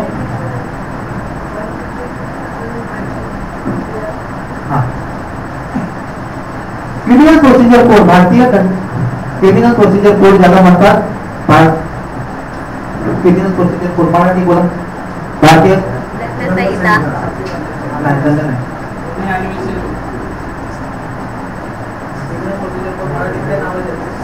फौजदारी प्रक्रिया संहिता. फौजदारी प्रक्रिया संहिता एक पुस्तक आहे ज्याच्याप्रमाणे पूर्ण फौजदारी कोड चालतो. त्याच्यामध्ये कलम 156 म्हणून एक आहे, त्या कलमामध्ये 20 नंबर जे सबसेक्शन आहे त्याच्यामध्ये प्रोव्हिजन आहे, जर पोलिसांनी एफआयआर दाखल करून घेतला नाही आणि तुम्ही जर 154 प्रमाणे म्हणजे एफआयआर ज्याच्याप्रमाणे दाखल करतात त्याच्याप्रमाणे कंप्लेंट करून एसीपी सीपी एसपी गावाचं सांगतो एसपी पण असं वेगळे यांना जर तुम्ही जर लेटर दिलेले असाल नंतर मग ती तुमची ऍप्लिकेशन जर 156 प्रमाणे प्रथम वर्ग न्यायदंड अधिकारी किंवा कोर्टातले जे जज साहेब आहेत त्यांना अधिकारी फॉर्मेट घेण्याचा त्यांच्या समोर जर ठेवली तर त्यांनी त्याच्यामध्ये 156 प्रमाणे एफआयआर रजिस्टर करण्यासाठी आणि इन्व्हेस्टिगेशन करण्याचे ऑर्डर करू शकतात. ठीक आहे. आता हे सांगा नॉर्मल मध्ये एफआयआर जो भारतीय दंड संविधानाप्रमाणे असतो तो. आता मी तुम्हाला सांगतो की ऍट्रॉसिटी ऍक्ट मधला एखादा गुन्हा घडला, ऍट्रॉसिटी ऍक्ट म्हणजे अनुसूचित जाती जमाती प्रतिबंध कायदा, त्याचा कलम 3 त्यापैकी 1 आणि 2, 1 मध्ये 15 आहे, 1 ते 15 आणि 2 मध्ये 1 ते 2. त्याच्यामधला उदाहरणासाठी मी सेक्शन 3(1) मधला 1 जो गुन्हा आहे तो मी तुम्हाला थोडक्यात सांगतो. तुम्हाला ऍट्रॉसिटी ऍक्ट मधला तो पहिला गुन्हा जो आहे की एखाद्या अनुसूचित जाती जमातीच्या व्यक्तीला, एखादा अनुसूचित जाती जमातीचा जो व्यक्ती नाही आहे अशा व्यक्तीने जबरदस्तीने निष्ठा खायला म्हणणं किंवा मृत्यू पाहणं, बघा हा अनुसूचित जाती जमाती सेक्शन 3(1) मधला 1 जो गुन्हा आहे तो. आता मी पुन्हा एकदा ऐकवतो, लक्ष देऊन ऐका. अनुसूचित जाती जमाती प्रतिबंध कायदा प्रमाणे कलम 3(1) प्रमाणे अनुसूचित जाती जमातीच्या एखाद्या व्यक्तीला जो अनुसूचित जाती जमातीचा व्यक्ती नाही आहे अशा व्यक्तीने जबरदस्तीने निष्ठा खायला घालणं किंवा मृत्यू पाहणं हा गुन्हा कळला. एक्झाम्पल साठी मी सांगतो तुम्हाला, जरा एक मिनिट उभे राहा.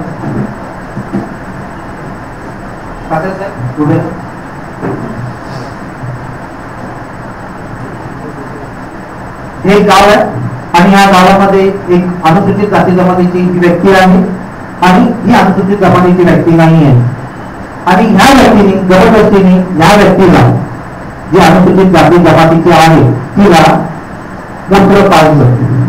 मी घटना कशी आहे ती दाखवतो. घटना लक्षात आली सर्वांच्या. आता ह्या घटनेचा एफआयआर कसा रजिस्टर होतो? सर्वप्रथम आता मूत्र पाळलं तर मूत्र पाळताना अनुसूचित जाती जमातीचा व्यक्ती हा घटनेला किनारा नाही, बरोबर आहे? बरोबर आहे. तर त्याच्या अंगावरती हे सगळं पडलं, बरोबर आहे. दुसरी महत्वाची घटना करण्यामध्ये मुद्रक असताना काहीतरी कारण असेल, बरोबर आहे. तिसरी महत्वाची घटना त्याच्यामध्ये एक अनुसूचित जाती जमातीचा आहे आणि एक अनुसूचित जाती जमातीचा नाही, बरोबर आहे. आता तो अनुसूचित जाती जमातीचा कसा आणि अनुसूचित जाती जमातीचा कसा नाही,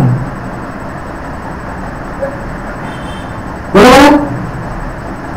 तर जो व्यक्ती हा गुन्हा घडल्यानंतर अनुसूचित जाती जमातीचा व्यक्ती पोलीस स्टेशनला गेला. साहेब मागाशी काजूमागचं उदाहरण कोणी दिलं होतं, हा तो व्यक्ती पोलीस स्टेशनला गेला. आता जाण्यापूर्वी काय होतं माहितीये का, असं काय घडलं ना की आम्ही पहिल्यांदा आमच्या 10 लोकांना बोलवतो.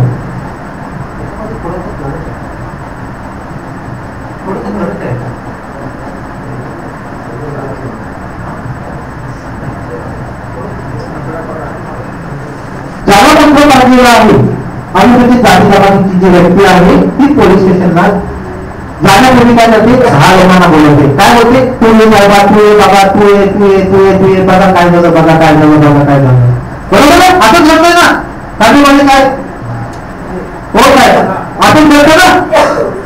मग तोला बोलवतो, आपण त्याला बोलवतो, आपण त्याला बोलवतो, त्याला बोलवतो, त्याला बोलवतो, त्याला बोलवतो. पण त्याच्यामुळे काय होतं, त्याच्यामुळे काय होतं की सगळे येईपर्यंत एफआयआर दाखल करायला वेळ होतो. घटना घडली, ती घटना घडल्यानंतर मुंबईमध्ये एक 100 नंबर प्रचलित आहे, बरोबर, 100 नंबर प्रचलित आहे. तर घटना घडली नाही घडली की पहिल्यांदा तुम्ही 100 नंबरला फोन करा आणि इन्फॉर्म करा आणि पोलिसांना बोलवा. बाकी आवळे सावळे पुढारी कार्यकर्ते या सगळ्यांना बोलवण्याच्या अगोदर ते सगळ्यात पहिल्यांदा झालं पाहिजे, कारण ती घटना घडल्या ताबडतोब पोलीस स्टेशनला इन्फॉर्म करणं गरजेचं आहे. आता बघा घटना आणि पोलीस स्टेशन, घटना जिथे घडली तिथून पोलीस स्टेशन किती अंतरावरती आहे, तर चालत जाऊन अर्धा तास, गाडीने गेलो तर 15 मिनिटं किंवा सायकलिंग गेलो तर 15 मिनिटं. तर ही घटना घडल्या पोलीस स्टेशनला पोहोचणं गरजेचं आहे. पण काय होतं, आपण काय करतो, घटना घडली की पहिल्यांदा ह्यांना बोलवतो, त्यांना बोलवतो, त्यांना बोलवतो, त्या साहेबांना बोलवतो, त्या साहेबांना बोलवतो. त्यामुळे होतो घटना घडणारे प्रत्यक्ष साक्षीदार हे मागे जातात आणि जी लोक मोठी आहे, समाजामध्ये त्यांचा मान आहे, सन्मान आहे, अशी लोक विटनेस बनतात. काय म्हणते मी, अशी लोक विटनेस बनतात किंवा त्यांना विटनेस म्हणून घेतलं जातं जर एफआयआर दाखवत असेल तर. घटना घडली की पहिल्यांदा ती पोलीस स्टेशनला इन्फॉर्म झाली पाहिजे. पोलीस स्टेशनला तुम्ही गेलं पाहिजे आणि जाण्यापूर्वी एवढा वेळ नाही झाला पाहिजे की मूत्र पाडण्याची जी प्रक्रिया, त्याच्यातलं ते शर्ट आहे, पॅन्ट आहे, त्याच्यावरती मूत्र पडलेलं आहे, तर ते म्हणजे बदललं नाही गेलं पाहिजे किंवा आणखी त्याच्यामध्ये काय वेगळी प्रक्रिया नाही झाली पाहिजे. त्या ती मूत्र पाडलेलं त्याच्यावरती तुम्ही कपड्यांनी ते धुतलेलं आहे, काय घडलेलं आहे, काय घडलेलं आहे, आणखी काय घडलेलं आहे, बरोबर. तर घटना घडली की विना विलंब त्या घटनेला घालून तुम्हाला पहिल्यांदा पोलीस स्टेशनला पोहोचायचं. पोलीस स्टेशनला पोहोचल्यानंतर सर्वात पहिल्यांदा मी जात जपवली असं कोणी म्हणता कामा नये. कोणती घटना घडली तर सगळ्यात पहिल्यांदा तुम्ही तुमची जात सांगायची की मी अनुसूचित जाती जमातीतल्या ह्या जातीचा आहे. काय म्हणतो मी, अनुसूचित जाती जमातीतील ह्या जातीचा आहे. तर सर्वप्रथम त्याच्यासाठी तुम्ही अनुसूचित जाती जमातीमध्ये येतात की नाही. आता अनुसूचित जाती जमातीमध्ये 340 टोटल जाती येतात, जमाती येतात.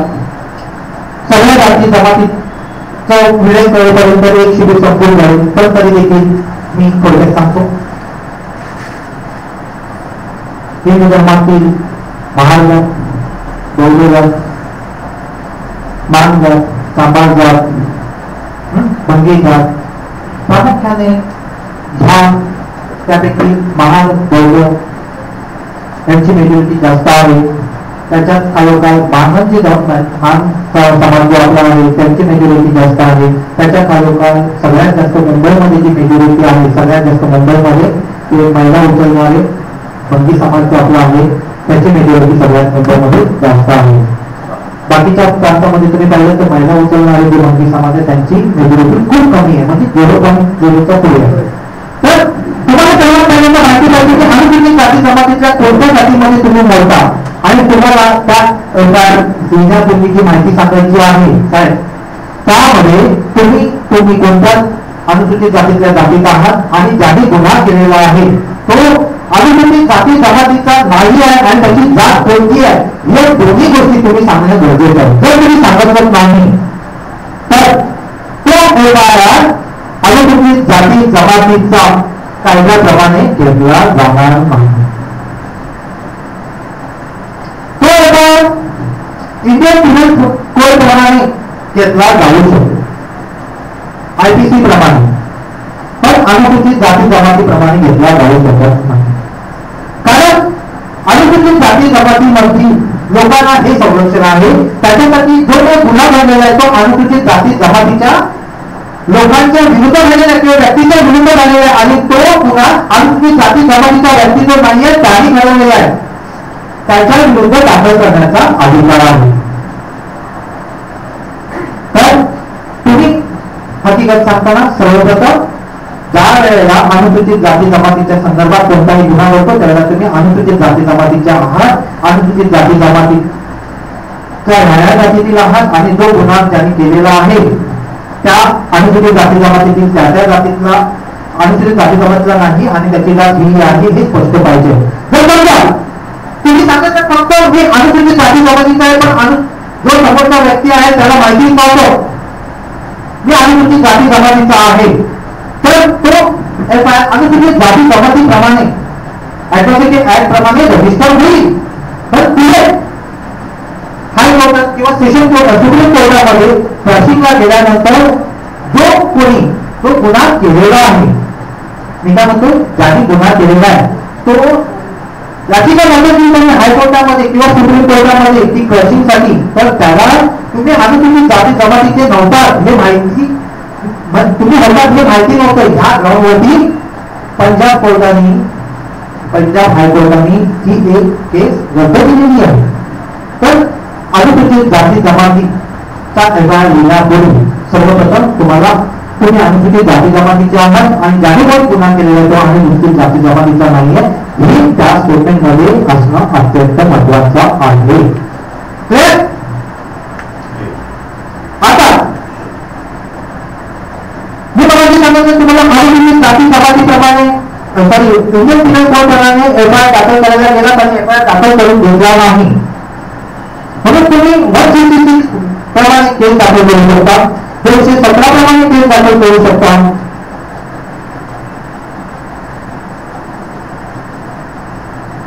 प्रमाणे केस दाखल करू शकता.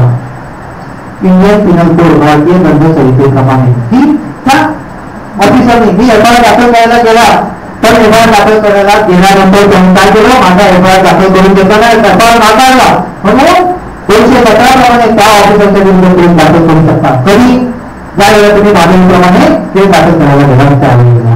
परंतु जर अनुसूचित जाती जमातीप्रमाणे तुम्ही जर केस दाखल करायला गेलेला असाल, तुम्ही अनुसूचित जाती जमातीचे असाल आणि गुन्हा ज्यांनी केलेला आहे ते अनुसूचित जाती जमातीचे नाही आहे आणि त्यांनी जर एफआयआर नाकारला तर सर्वात प्रथम तुम्ही त्या ऑफिसरला सांगा की साहेब तुम्ही एफआयआर घेत नाही, तुम्ही आमच्यावरती अन्याय करतात, आमचा एफआयआर घेणं गरजेचं आहे, मी अनुसूचित जाती जमातीचा आहे आणि ज्यांनी गुन्हा केलेला आहे तो अनुसूचित जाती जमातीचा नाही आहे, मी अनुसूचित जाती जमातीचा प्रवीणचंद ऍट्रॉसिटी ऍक्ट आहे त्याप्रमाणे सेक्शन 4 प्रमाणे तुम्ही माझा गुन्हा दाखल केला नाही, तुम्ही तुमची कायदेशीर कारवाई जी आहे ती सुरुवात केली नाही, तुम्ही मला सती करण्याच्या उद्देशाने मोठ्याने कृत्य करताय म्हणून मी तुमच्या विरुद्ध सेक्शन 4 प्रमाणे केस दाखल करेन एवढं सांगा. याच्यासाठी मी थोडक्यात हकीकत सांगतो. शिबिराच्या दरम्यान मी बऱ्याच ठिकाणी गेलो, थोडक्यात सांगतो, बऱ्याच ठिकाणी गेलो आणि शिबिर चालू असताना स्वतः तुम्ही लहान मुलं येतो ते सर्व येत होते कुठेतरी आज कसं पता होतं छोटा बाळ लढत होतं तसं थोडं चालू होतं. पण एक आधी खूप इंटरेस्टिंग ऐकत होतो, तिने मला शेवटी प्रश्न विचारला की तहसीलदार काय करतो, मी तिथे गेला मी मला म्हणतो आई बरोबर खायला काय करू, तरी तुला कुठच्या जातीची येणे बाबा तू, तर तिने सांगितलं मी आमच्या जातीत आहे आणि ती अनुसूचित जाती जमातीत येत होती. तर मी तिला बोलून सांगितलं पुढच्या जातीला आणि सांग करा की माझ्याबरोबर साहेबांनी वाटलं पाहिजे मी अनुसूचित जाती जमातीमध्ये येतो आणि माझे तू काम केलं नाही म्हणून मी सेक्शन 4 प्रमाणे तुझ्यावरती कोर्टामध्ये केस दाखल करेल. बाकी दुसऱ्या स्थितीसाठी वापर चालू करून माझं काम झालं. तर सर्वात पहिल्यांदा अनुसूचित जाती जमाती जर प्रमाणे जर तुम्ही केस दाखल करायला गेला किंवा तुम्ही अनुसूचित जाती जमातीतली व्यक्ती आहात आणि तुम्हाला जर सेक्शन 4 माहिती असेल तर तुमचं 50%हून अधिक नाही तर 70%हून अधिक नाही तर 80%हून अधिक नाही तर 90% काम तुम्ही त्या जातीचे आहात म्हणून पहिल्यांदा केलं जाणार आहे. सेक्शन 4 अनुसूचित जाती जमाती प्रमाणे आहे तर तुम्ही त्या ऑफिसरला सांगू शकता की बाबा बस मी अनुसूचित जाती जमातीतला व्यक्ती आहे आणि सेक्शन 4 प्रमाणे तू जर माझं काम नाही केलं तर मला प्रति पोहोचला किंवा माझं काही नुकसान झालं किंवा माझी केस खोट्या पद्धतीने तू निवेश काय केलं किंवा जाणीवपूर्वक तुझ्या आरोपीला वाचवण्याचा प्रयत्न केला तर मी तुझ्यावरती सेक्शन 4 प्रमाणे कारवाई करेल.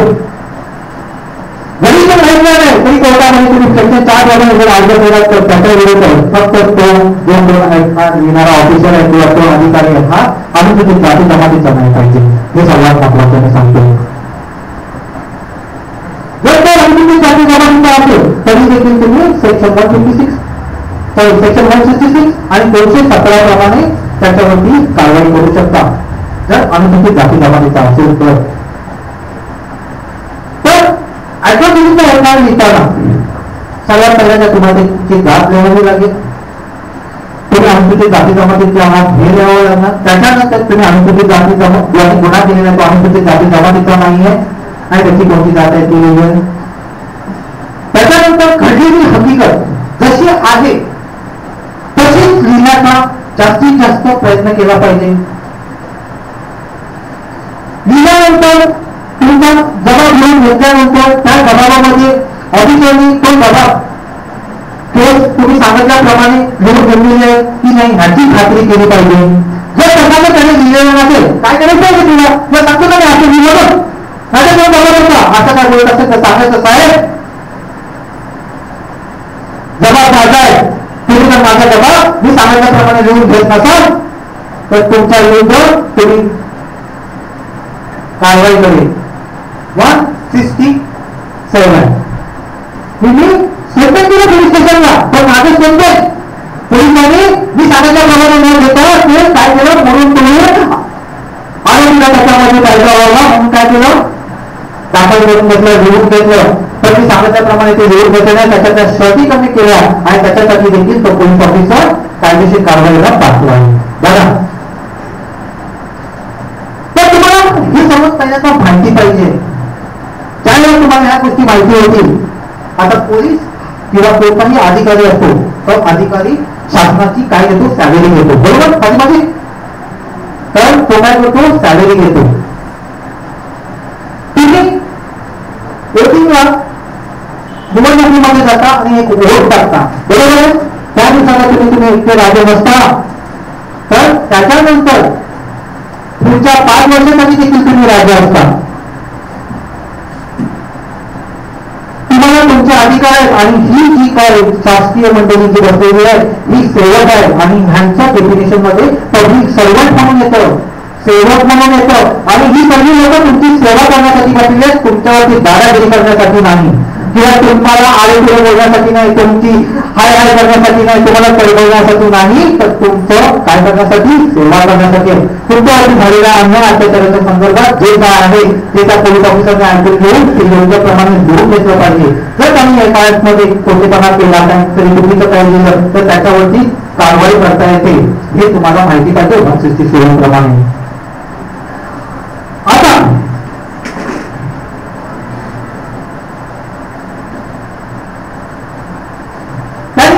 एफआयआर लिहून घेतला एफआयआर मध्ये तुम्ही सांगितलं की हे सेक्शन लाव ते सेक्शन लाव ते सेक्शन लाव असं थोडक्यात महत्वाचं होती. एक मिनिट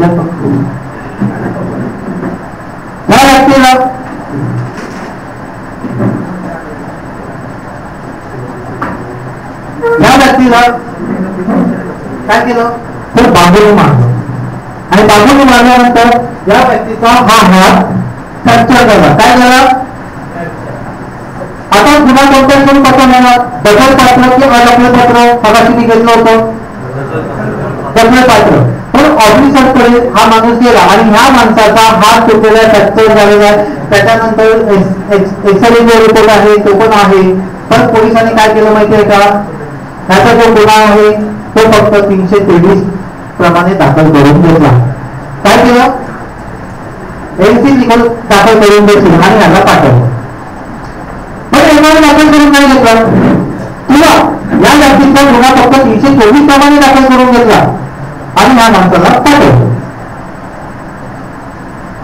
म्हणजे साधी मारहाण झालेली आहे असं दाखवलं. आता काय करू शकतो आपण,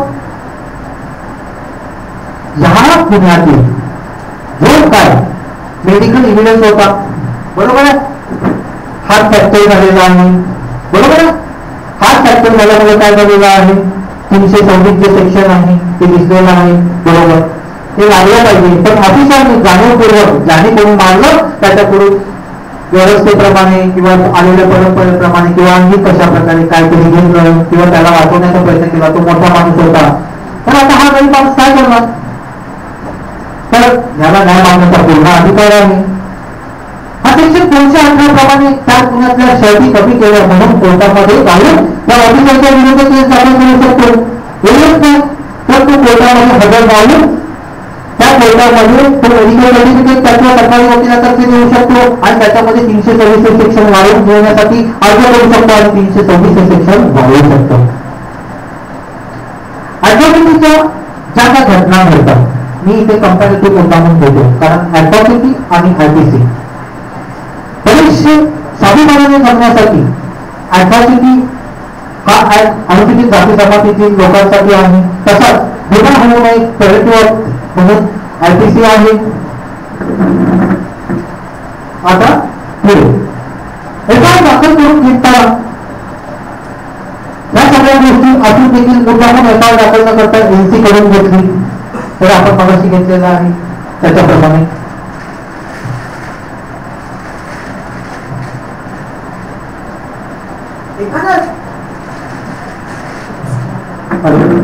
एखादा एफआयआर दाखल करून घेताना मुद्दामून असा फॅब्रिकेट केला तर पुढची प्रोव्हिजन काय करायचे ते मी तुम्हाला सांगितलं की सेक्शन वाढवण्यासाठी अर्ज करता येतो.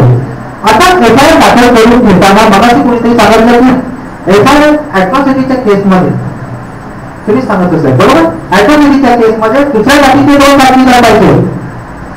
जेव्हा ऍट्रॉसिटीच्या केस संबंधित एखादा गुन्हा दाखल करण्यासाठी लोक जातात त्यावेळेला काय होतं माहितीये, मी पहिल्यांदा आता हकीकत सांगतो, साहेबांनी हकीकत सांगितलेली आहे. आता ऍट्रॉसिटीचा गुन्हा दाखल करण्यासाठी एखादा व्यक्ती अनुसूचित जाती जमातीचा जातो त्यावेळेला त्याला पहिल्यांदा मानला जातो, अरे तुला विमान मारू का, तू 5 दिवस तुला दाखवायला जातो.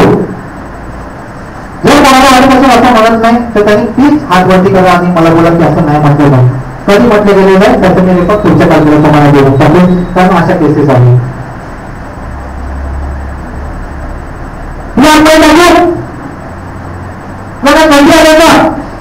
तुझं काय तुझं सांगा मला का तुला काय बोलतो, तुला काय तेवढा पैसा आहे का, हे काय तरी काय हे असं काही नसतं, तुम्ही निघा आज बाहेर पण येत आपल्याला काय एवढीच कामं आहेत का, जा तुझ्या सांगायचा भाग येतो चल बोलून नाही जा पहिल्यांदा तिला बोलून घ्या आंघोळ काढून आणा चला आम्ही या, बरोबर हे काय चप्पल घालून तुम्ही चप्पल घालून द्या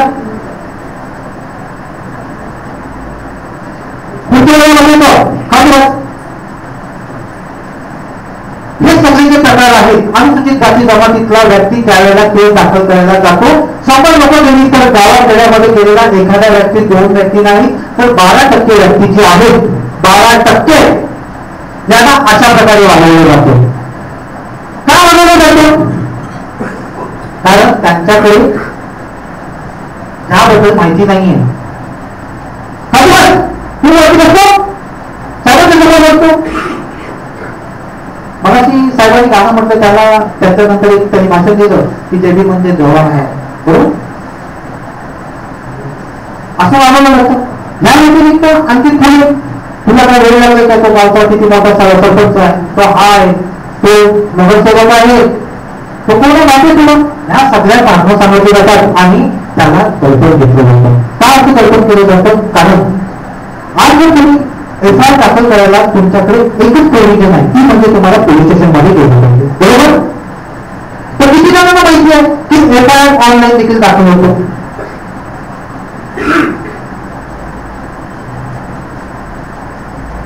एफ आय आर ऑनलाईन देखील दाखल होतो. इंटरनेटच्या जमान्यामध्ये पोलीस स्टेशनची स्वतःची वेबसाईट आहे. जर तुमचा एफ आय आर दाखल करून कोण देत नसेल तर तुम्ही ऑनलाईन जा पोलिसांच्या वेबसाईटवरती आणि त्या ऑनलाईन वरती जाऊन देखील एफ आय आर दाखल करू शकता. मी मगाशी देखील सांगितलं होतं की पोलिसांची एफ आय आर ही मक्तेदारी नाही. ज्याच्या विरुद्ध ते गुन्हा घडलेला ज्यांनी पाहिलेला आहे किंवा ज्याला कोणाला त्या गुन्ह्या संबंधित माहिती आहे तो जाऊन पोलीस स्टेशन मध्येच गेला पाहिजे असं नाही. तो कम्प्युटरवरती स्क्रीनवरती आता मोबाईल इंटरनेटवरती पण आलेला आहे, इंटरनेटवरती मोबाईलवरती इंटरनेट पण आलेला आहे, तर तिथे बसून देखील एफ आय आर दाखल करू शकतो. अजून काही घरं अशी गावं प्रगत नाही आहेत, तर अशी लोक जी आहेत यांना असं विकलं एफ आय आर दाखल करायला गेल्यानंतर समोरच्या पार्टीला मुद्दामून फोन करून बोलावलं जातं, तुम्ही या. मग ती 25-30 लोक देत येतात आणि मग ते म्हणतात की हे बघा हे एवढ्या ते उघडपणे मग ते इकडे तिकडे बसून मिटवलं जातं आणि तिथे जाती जमातीचा एफ आय आर दाखल करताना ह्या अडचणी येतात. त्या व्यतिरिक्त सार्वजनिक पाण्याचा जो आहे तिथे पाणी भरून दिलं जात नाही. कामावरती करतो आता जे कोण अनुसूचित जाती जमातीची लोक आहेत हे अवलंबून आहेत, जे सवर्ण आहेत किंवा ज्यांच्याकडे आर्थिक सोर्स आहे त्यांना धमकावलं जातं, त्यांना धमकावून त्यांना कामावरून काढलं जातं, त्यांच्याकडे पैसा राहत नाही. त्यांची सर्व बाबतीत काय केलं जातं, शोषण केलं जातं, त्यांना घाबरवलं जातं, धमकावलं जातं, रस्त्यामध्ये थांबून धमक्या दिल्या जातात, कित्येक वेळेला मारलं जातं, पिटलं जातं. साधे उदाहरण द्यायचं झालं तर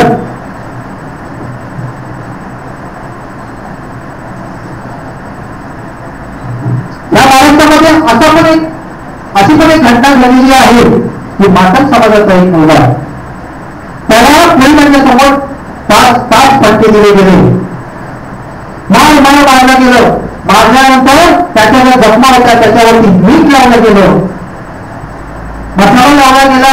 लहान मुलांना त्याच्या तोंडामध्ये काय करायला लावलं, एक नंबर करायला लावली. आणि समाजामध्ये असं मॅसेज टाकलं ना की अनुसूचित जाती जमातीच्या जर एखाद्या व्यक्तीने जर गुन्हा केला तर आम्ही त्याला अशा प्रकारे उत्तर देऊ आणि लोकांमध्ये भीती निर्माण केली जाते. हे आहे वास्तव महाराष्ट्रातील. मी घटनेचं नाव मुद्दामून सांगितलेलं नाही, तर मुलाचं नाव नक्की सांगा, रोहदास.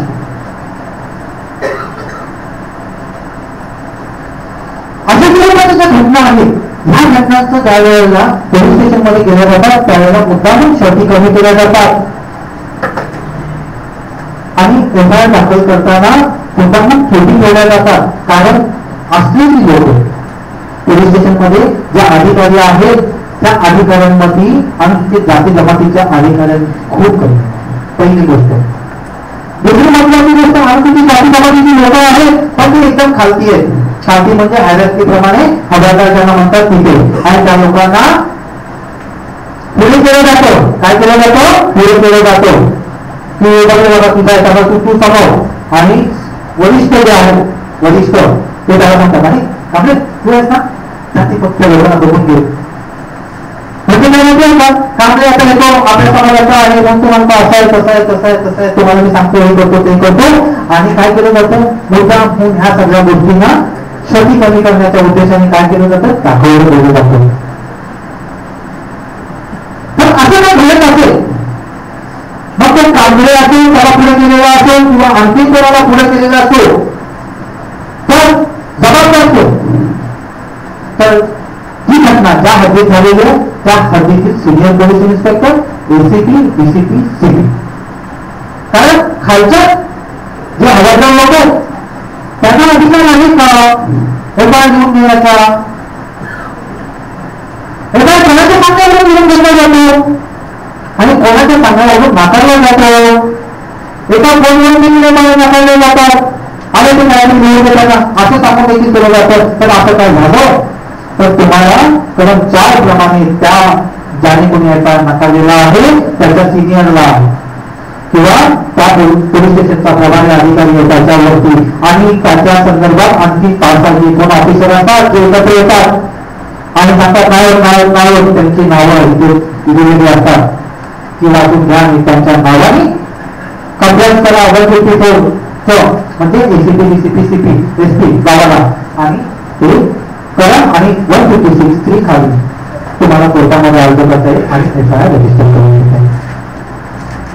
आता एफआयआर रजिस्टर केलं म्हणजे सगळं संपलं का? नाही. एफआयआर रजिस्टर केला म्हणजे सगळं संपलं?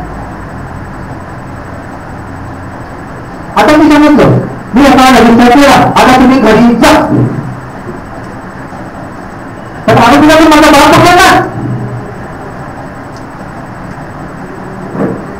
जर तो पोलीस ऑफिसर आरोपीला पकडण्यासाठी काय करत असेल, त्याला ठरवलं असेल तरी देखील सेक्शन 4 लागू होतो.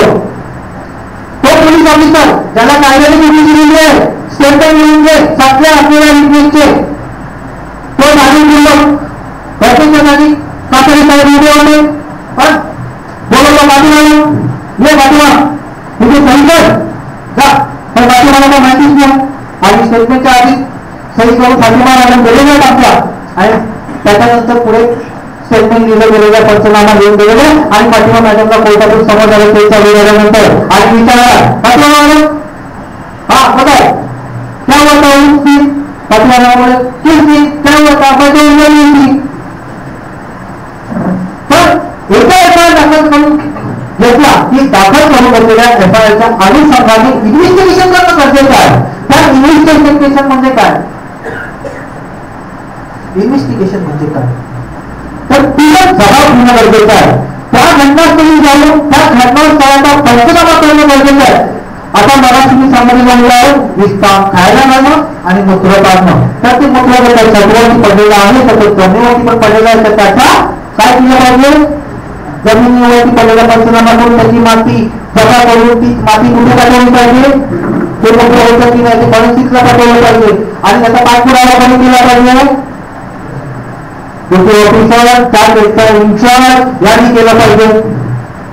त्याच्यानंतर आमच्या या महाराष्ट्रामध्ये नायब ऑफिसर नावाचा माणूस कुठे आहे की नाही आमच्या माणसाला माहितीच नाही, आणि तिथून जाती जमातीच्या व्यक्तीला घटना घडल्यानंतर सर्वात पहिल्यांदा त्यांचं जे काय आहे म्हणजे त्यांना ताबडतोब मदत जी काय द्यायची आहे, जी काय त्यांना सेवा पुरवायची आहे, जे काय त्यांना झालेलं नुकसान आहे त्या लोकांच्या संदर्भात जो काय त्यांना मोबदला द्यायचा आहे, हा नुकसान भरपाई म्हणून ते देण्यासाठी आमचा नायब ऑफिसर कुठे त्याच्या ऑफिसच आमच्या लोकांना माहिती नसतं. नायब ऑफिसर आला पाहिजे, कलेक्टर आला पाहिजे, घडलेल्या घटनेचा सगळ्या वृत्तांत त्यांनी कलेक्ट केला पाहिजे, पण तो कुठे एखादी घटना घडल्यानंतर आम्ही पोलीस स्टेशनला गेलो, पोलीस स्टेशनला गेल्यानंतर तो ऑफिसर आम्हाला उत्तर करतो, त्याच्यानंतर आमचा अनुसूचित जाती जमातीचा आयोग ह्याच्याकडे आम्हाला तक्रार करायची पण सूचना करायची, त्याचा टोल फ्री नंबर कुठे आहे, त्यांचा फॅक्स नंबर कुठे आहे, आमची तक्रार कोण घेते, आयोग घेतला, आयोग बनवला, आयोगावरती पैसे आले, कामकाज सुरू झालं तर ते कामकाजाचं नामोनिशाण आमच्यापर्यंत पोहोचलं का, हे कधी होणार, ही शिबिरा देण्याची मला काम नाही. निदान माझ्या माणसाने एवढं तरी कळवलं की घटना घडली की लगेच पोलीस स्टेशनला जायचं, आणि तिथे जाऊन लोकांना जायचं ना तर तिथे सगळ्यांना फोन करून बोलवायचं. दुसरं महत्वाचं काय की आता कुठला तरी ऍक्ट पास झालेलं आहे एवढं तरी त्यांना कळवलं ते नाव लक्षात राहावं, ही दोन मुख्य उद्देश.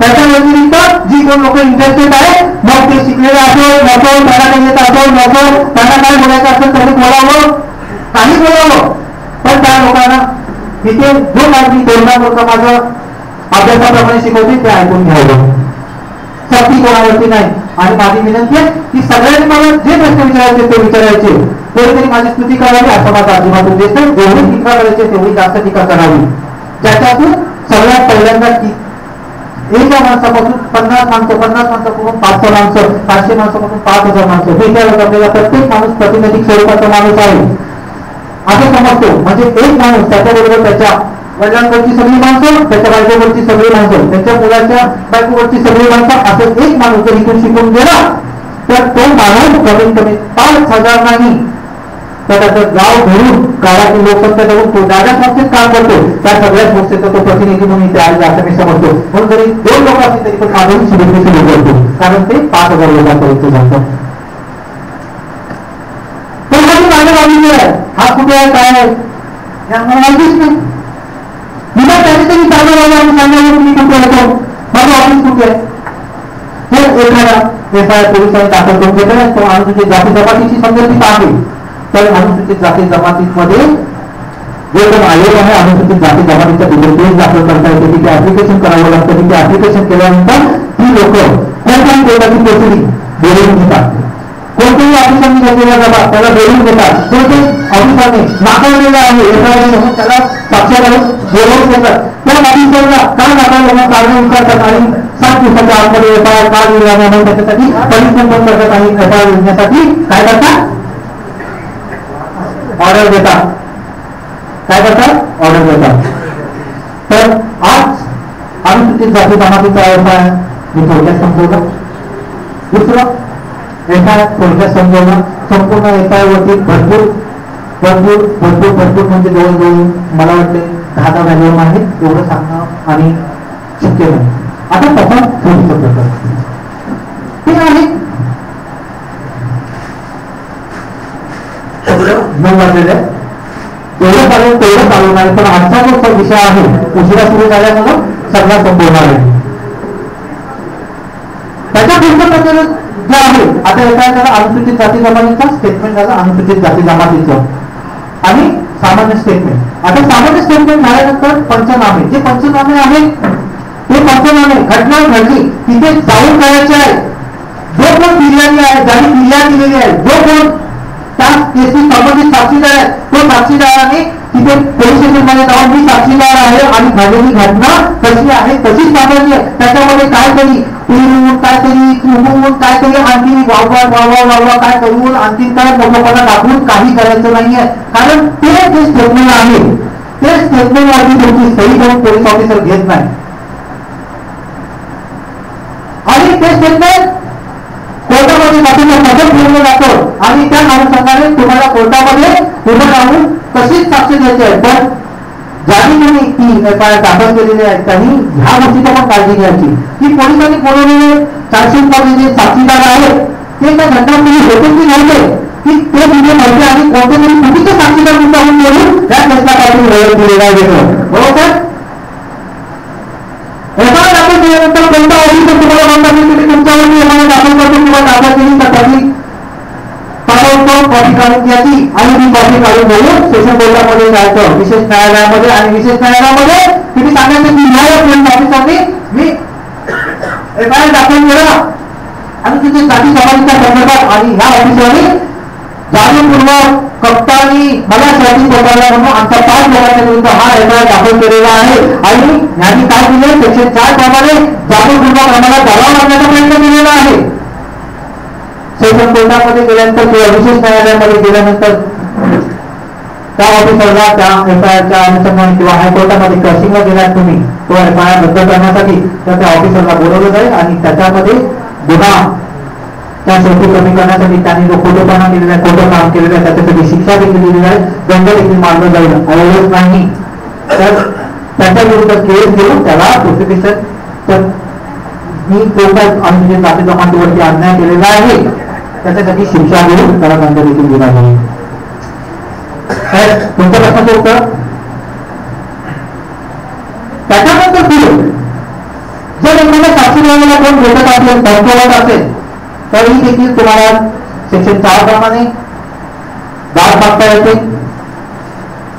एवढंच नाही तर त्या साक्षीदार जर समजा पूर्ण खालीच्या आहे म्हणजे इंग्रजी 500 लोक एका गावामध्ये अनुसूचित जाती जमातीची नाहीये ते सगळे जण धमकवत असतील तर त्यांच्या विरुद्ध ऑर्डर पास करून त्या लोकांना काय केलं जातं प्रतिबंध केला जातो आणि जर ते ऐकले नाही तर 2 वर्षासाठी त्या लोकांना त्या गावातून हटवून दिलं जातं म्हणजे त्याला म्हणतात तडीपार करणं. ती देखील अनुसूचित जाती जमातीमध्ये प्रयोजन आहे.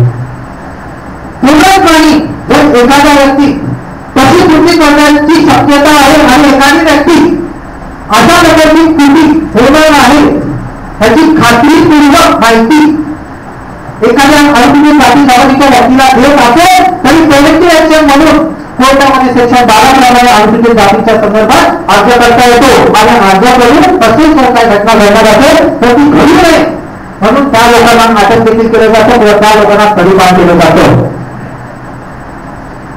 तर एफआय तो सेक्शन जे आहे ते संपवलेलं आहे.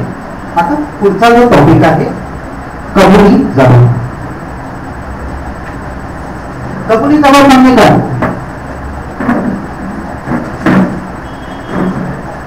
ठीक आहे.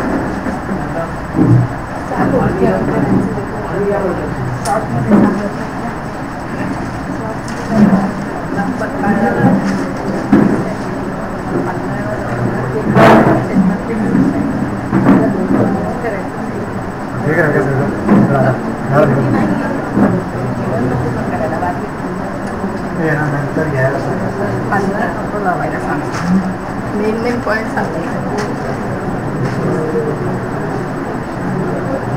आता मी जे सेशन घेणार आहे ते कबुली जबाब आणि नोंदणीपूर्व जबाब. माझी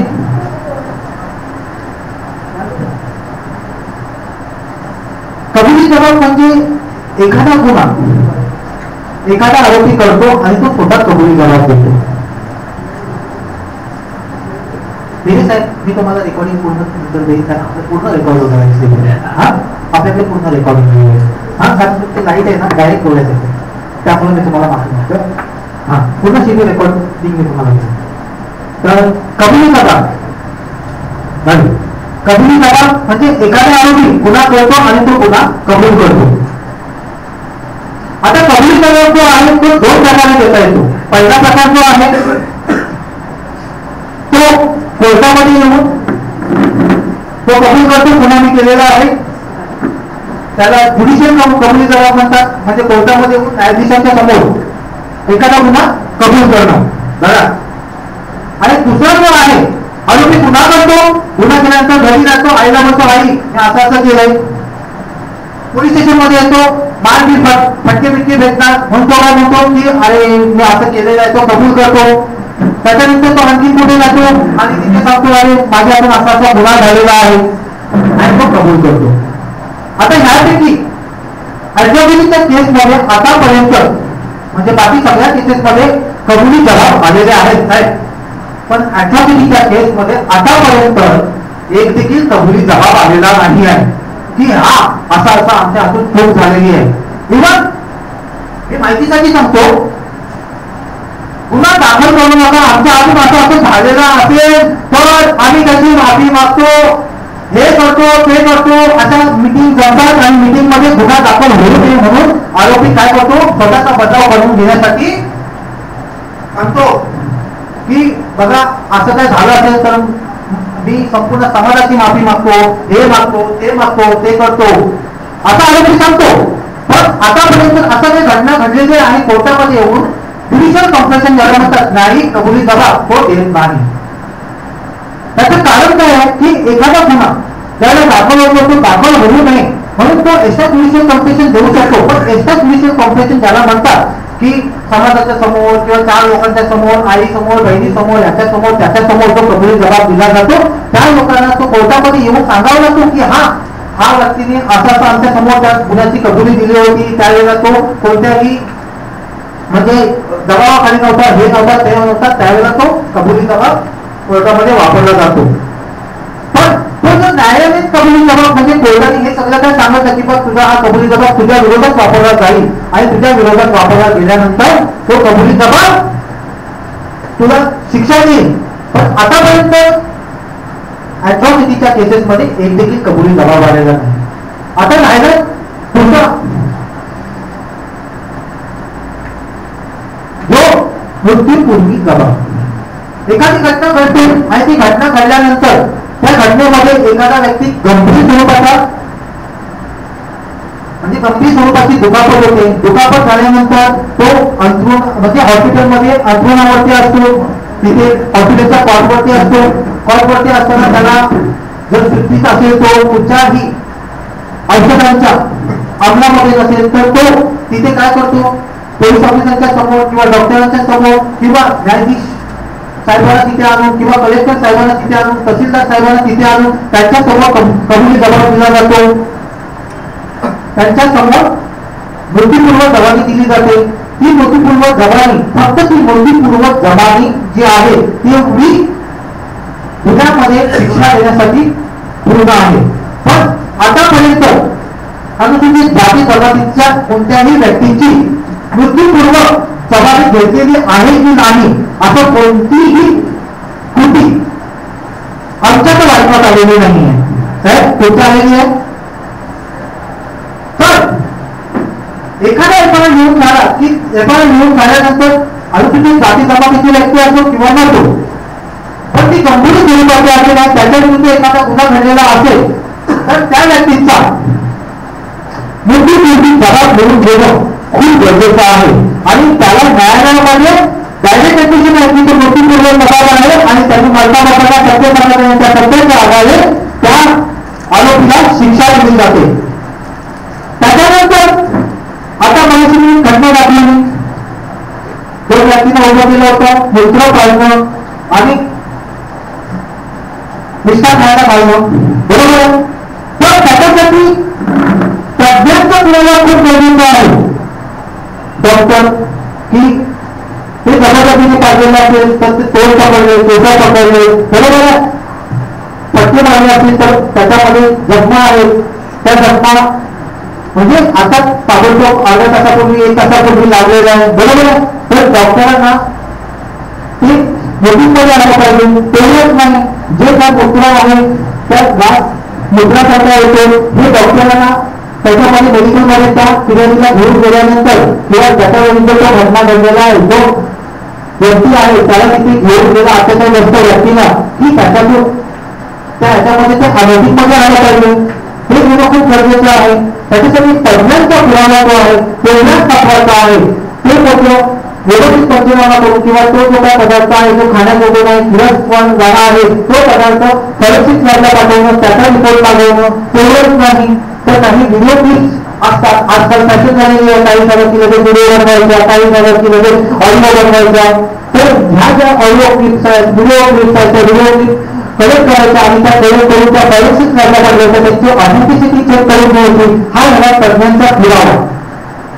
त्याच्यामध्ये त्याच्याला दिसली पाहिजे की ते ओव्हरलोडिंग झालेलं नाहीये. जे व्हिडिओ असेल तर त्याच्यामधलं काही कट झालेलं नाही, त्याच्यामधलं काही डिलीट झालेलं नाही, त्याच्यामध्ये काय ऍड केलेलं नाहीये. या सगळ्या गोष्टी आज ज्या आहेत त्या करणं खूप गरजेचं आहे. आता त्याच्यानंतर एफआयआर दाखल झाल्यानंतर 2014 डिसेंबर पर्यंत चार्जशीटची कॉपी केल्याचा प्रकार फिर्यादीला नव्हता. पण आता एक नवीन अमेंडमेंट झालेली आहे आणि त्याप्रमाणे जो कोण फिर्यादी आहे किंवा एफआयआर दाखल करणारा आहे अनुसूचित जाती जमातीचा त्याची चार्जशीटची कॉपी त्याला तुरंत दिली पाहिजे. एफआयआर दाखल केल्याशिवाय त्याला त्याची एफआयआरची कॉपी दिली पाहिजे आणि तिथे विनामूल्य दिली पाहिजे असं पास झालेलं आहे.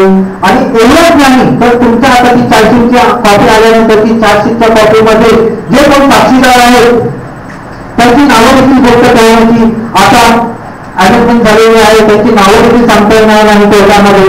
त्याच्यानंतर जर त्या साक्षीदारांना कोण धमकवत असेल तर ते देखील ती चार्जशीटची कॉपी तुमच्याकडे आल्यानंतर म्हणजे जे कोण एफआयआर दाखल करतात त्यांना चार्जशीटची कॉपी मोबाईलमध्ये दिली गेली. ती चार्जशीटची कॉपी पूर्ण वाचल्यानंतर त्या चार्जशीटमध्ये जर एखादा गुन्हा एखाद्या ऑफिसरने फॅब्रिकेटेड करून म्हणजे खोटा करून त्याची शर्ती कमी करण्याचा जो प्रयत्न केला असेल तर न्यायालयामध्ये तुम्हाला स्वतः ज्यांनी त्यांनी एफआयआर दाखल केलेल्या त्यांनी जाऊन त्या संदर्भात न्यायालयाच्या लक्षात आणून दिल्यानंतर योग्य त्या प्रकारे त्या आरोपीवरती कलम 166, 167 त्याच्यानंतर 217, 218 प्रमाणे गुन्हा दाखल करून त्यांना शिक्षा दिली जाईल. त्यांना कामातून बंधपत्र देखील केलं जाईल.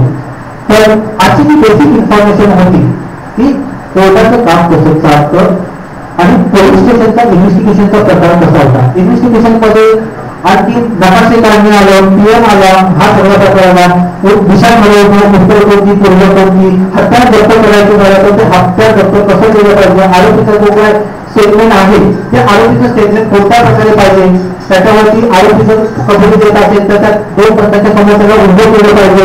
त्यांनी गुन्ह्यामध्ये वापरलेलं हत्यार जे असेल म्हणजे ते अनुसूचित जाती जमातीचा गुन्हा असेल किंवा आणखी कोणता गुन्हा असेल तर त्याचं वापरलेलं जे हत्यार आहे ते हत्यार त्यांनी पब्लिक प्लेस मध्ये ठेवलेलं आहे की अशा कोणत्या अडचणीच्या जागी ठेवलेलं आहे, तिथून रिकव्हर केलं गेलेलं आहे, जिथपर्यंत सर्वसामान्य माणसाला पोहोचणं शक्य नाही पण त्यांनी लपून ठेवलेलं आहे. किंवा ह्या व्यतिरिक्त अनुसूचित जाती जमातीमध्ये जी कोण व्यक्ती आहे त्यांचे काही प्रकारच्या जमिनी आहेत त्या जमिनीच्या संदर्भात कोणी जर सर्टिफिकेट डॉक्युमेंट केले असतील तर ते डॉक्युमेंटच्या प्रती रजिस्टर ऑफिसर कडून याच्या माध्यमातून किंवा पंचनामे करून ते रेकॉर्ड मागवणं, ते रेकॉर्ड घेणं, ते रेकॉर्ड फॉरेन्सिकला पाठवणं, त्याच्यामध्ये सगळ्या खऱ्या आहेत की खोट्या आहेत त्यांची शहानिशा करून घेणं आणि त्या शहानिशा केल्यानंतर त्या चार्जशीटमध्ये दाखल करणं आणि त्या संदर्भात रिपोर्ट बनवणं आणि तो कोर्टाच्या समोर ठेवणं. या सगळ्या प्रक्रियेला पोलीस इन्व्हेस्टिगेशन म्हणतात. एफआयआर दाखल करण्यापासून चार्जशीट दाखल करण्यापर्यंत. आता हे सगळं चालतं पोलीस स्टेशनमध्ये. आता पुढचा जे पार्ट आहे हे सगळं कोर्टामध्ये पूर्ण चार्ज सेट झाला. ते चार्ज सेट झाल्यानंतर आजचा साक्षीदार त्याचा जबाब घेतलेला आहे त्या संदर्भात त्याला कोर्टामध्ये समज काढलं जातं आणि समज काढल्यानंतर त्याला त्याची साक्ष नोंदवण्यासाठी कोर्टात बोलवलं जातं. फक्त 10 मिनिटं घेणार आहे मी. त्यामुळे 10 मिनिटं बघतो. त्याला कोर्टामध्ये बोलवल्यानंतर त्याला सगळ्यात पहिल्यांदा कोर्टामध्ये जो काही जबाब दिलेला आहे त्यांनी पोलीस स्टेशनमध्ये जो जबाबामध्ये स्टेटमेंटमध्ये 164 प्रमाणे CRPCच्या तो जबाब किंवा एफआयआर त्याला कोर्टामध्ये दाखवला जातो. त्या अनुषंगाने त्याला झालेली हकीकत जर पूर्ण विचारून घेतात सरकारी वकील त्याला विचारतो या दिवशी काय झालं होतं बरोबर काय पुढे काय झालं पुढे काय झालं पुढे काय झालं पुढे काय झालं पुढे काय झालं. जर तो सक्षम साक्षीदार असेल त्याची घटना बदललेली असेल किंवा त्या घटनाच्या अनुषंगाने त्यांनी काय त्याचे स्टेटमेंट असेल तर तो जे काही हकीकत झाली होती बरोबर खऱ्या खरा जसं तर तसं सांगतो आणि जशी तर तशी ती घटना जर सरळ तपास म्हणजे चीफ पण करतो रजिस्टर करून घेतात. रजिस्टर करून घेतल्यानंतर आरोपीच्या वकिलांना त्यांची कॉज म्हणजे पुनः तपासणी कॉज घेण्यासाठी तपासणी करण्यासाठी अधिकार दिला जातो. मग ते त्या अनुषंगाने प्रश्न विचारतात. त्या सगळ्या प्रश्नांना असेल खरा साक्षीदार असेल बरोबर साक्षीदार असेल ज्याला त्या घटनेची पूर्ण माहिती आहे तो त्या अनुषंगाने काय होतो जबाब देतो आणि तो जबाब लिहून घेतला जातो. असे सगळे साक्षीदार ज्यांनी घटना पाहिलेली आहे जे पंचनामे केलेले होते डॉक्टर ज्यांनी जो माहिती रिपोर्ट पाठवलेला आहे त्यांनी बनवलेला आहे त्याच्यानंतर तो इन्व्हेस्टिगेशन ऑफिसर ज्यांनी स्वतःहून ते इन्व्हेस्टिगेशन केलेलं आहे त्या सगळ्या साक्षीदारांना कोर्टामध्ये बोलवल्यानंतर त्याचा साक्षी पुरावा झाल्यानंतर तो सर्व साक्षी पुरावे वेगवेगळ्या जे काय जमा असलेलं आर्टिकल त्याच्यानंतर पोलिसांचे रिपोर्ट त्यानंतर मेडिकलचे रिपोर्ट डॉक्टरांचे रिपोर्ट ह्या सगळ्या गोष्टी बघून काय करतात जजमेंट पास करतात आणि त्याच्यामध्ये जो दोषी आढळला तो शिक्षा देतात. जर साक्षीदारांनी सगळ्या केस या संदर्भात साक्षी पुरावा दिला तर आणि जर खोटे साक्षीदार असतील किंवा त्यांना धमकवलं असेल किंवा त्यांना त्यांच्यावरती प्रेशर असेल त्यांना त्यांच्याकडून जाणीवपूर्वक जर खोटे साक्षीदार म्हणजे घुसखोरी असेल आतमध्ये केसमध्ये आणि असे साक्षीदार कोर्टामध्ये होतात नंतर मग ते होस्टाईल होतात. होस्टाईल होणं म्हणजे काय होतं ते विनंतात नाही आपण झालं का कसं आहे मला काही माहिती नव्हती याबद्दल मला फक्त पोलीस स्टेशनला बोलवलं सही घेतली माझी तर या असे साक्षी देतात आणि अशा सगळ्या साक्षींमुळे पुन्हा मग तो ऍट्रॉसिटीचा असो किंवा आणखी कोणता असो अशा गुन्ह्यांमध्ये काय केलं जातं आरोपीला निर्दोष मुक्त केलं जातं आणि मग आमचा समाज जो अनुसूचित जाती समाजाचा म्हणतो किंवा सर्वसामान्य समाज म्हणतो काय म्हणतो की एका केस केली एवढं सगळं खर्च केला आणि खर्च करून देखील काय झालं नाही तो झाला होतो. तर ह्या सगळ्या गोष्टींचा अभ्यास मी जो आता काय तुम्हाला सांगितला तो अनुसूचित जाती जमातीच्या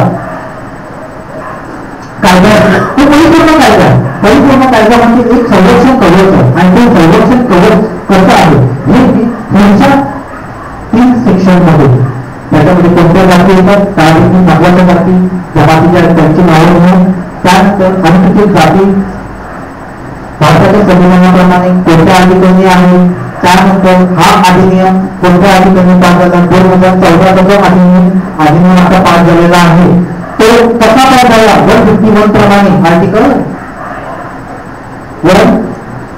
3 प्रमाणे कसा पास झाला ते देखील मी तुम्हाला सगळ्यांना माझ्या पद्धतीने प्रामाणिकपणे शिकवण्याचा प्रयत्न करणार आहे.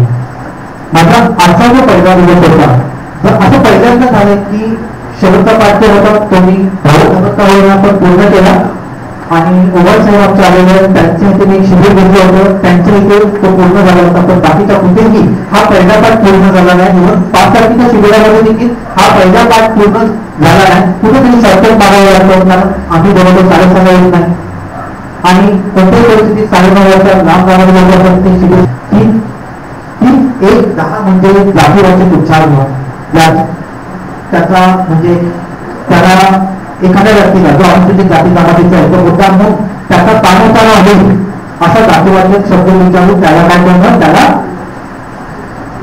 बदनाम करणं किंवा समाजामध्ये होतं. आणि 3 जे आहे 3 त्या संदर्भात अनुसूचित जाती जमातीचा जो पण व्यक्ती आहे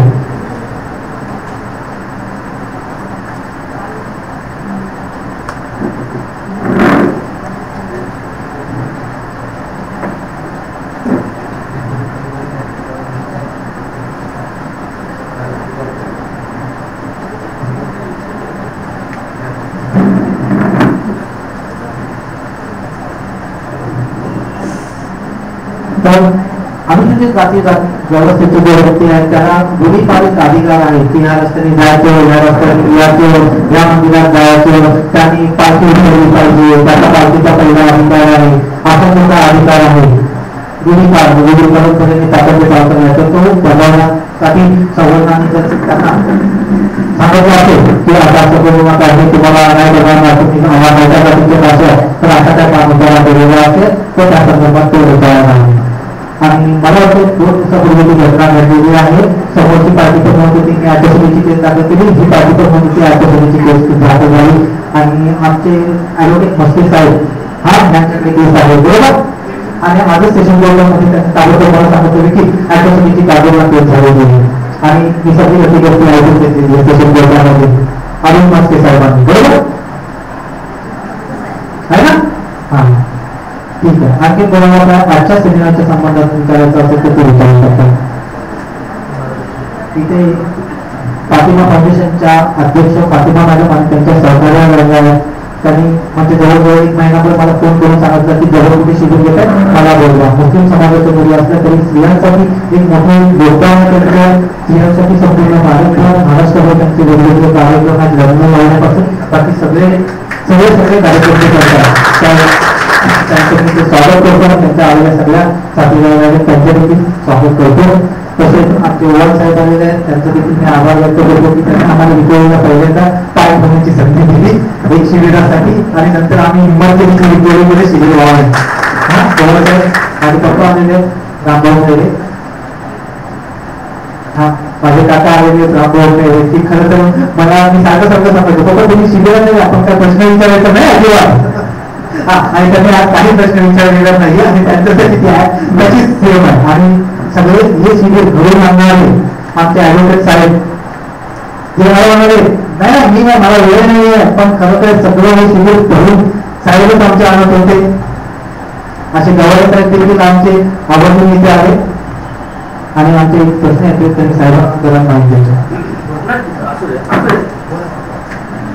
काय म्हणतो की तुम्ही जे सांगितलं सेक्शन 4 अन्वये आपण त्या अधिकाऱ्याविरुद्ध तक्रार करू शकतो. तर पहिलं की तक्रार करताना आपल्याला म्हणजे त्या अधिकाऱ्याविरोधात तक्रार करताना कोर्टात आपल्याला वकिलाची गरज असते का.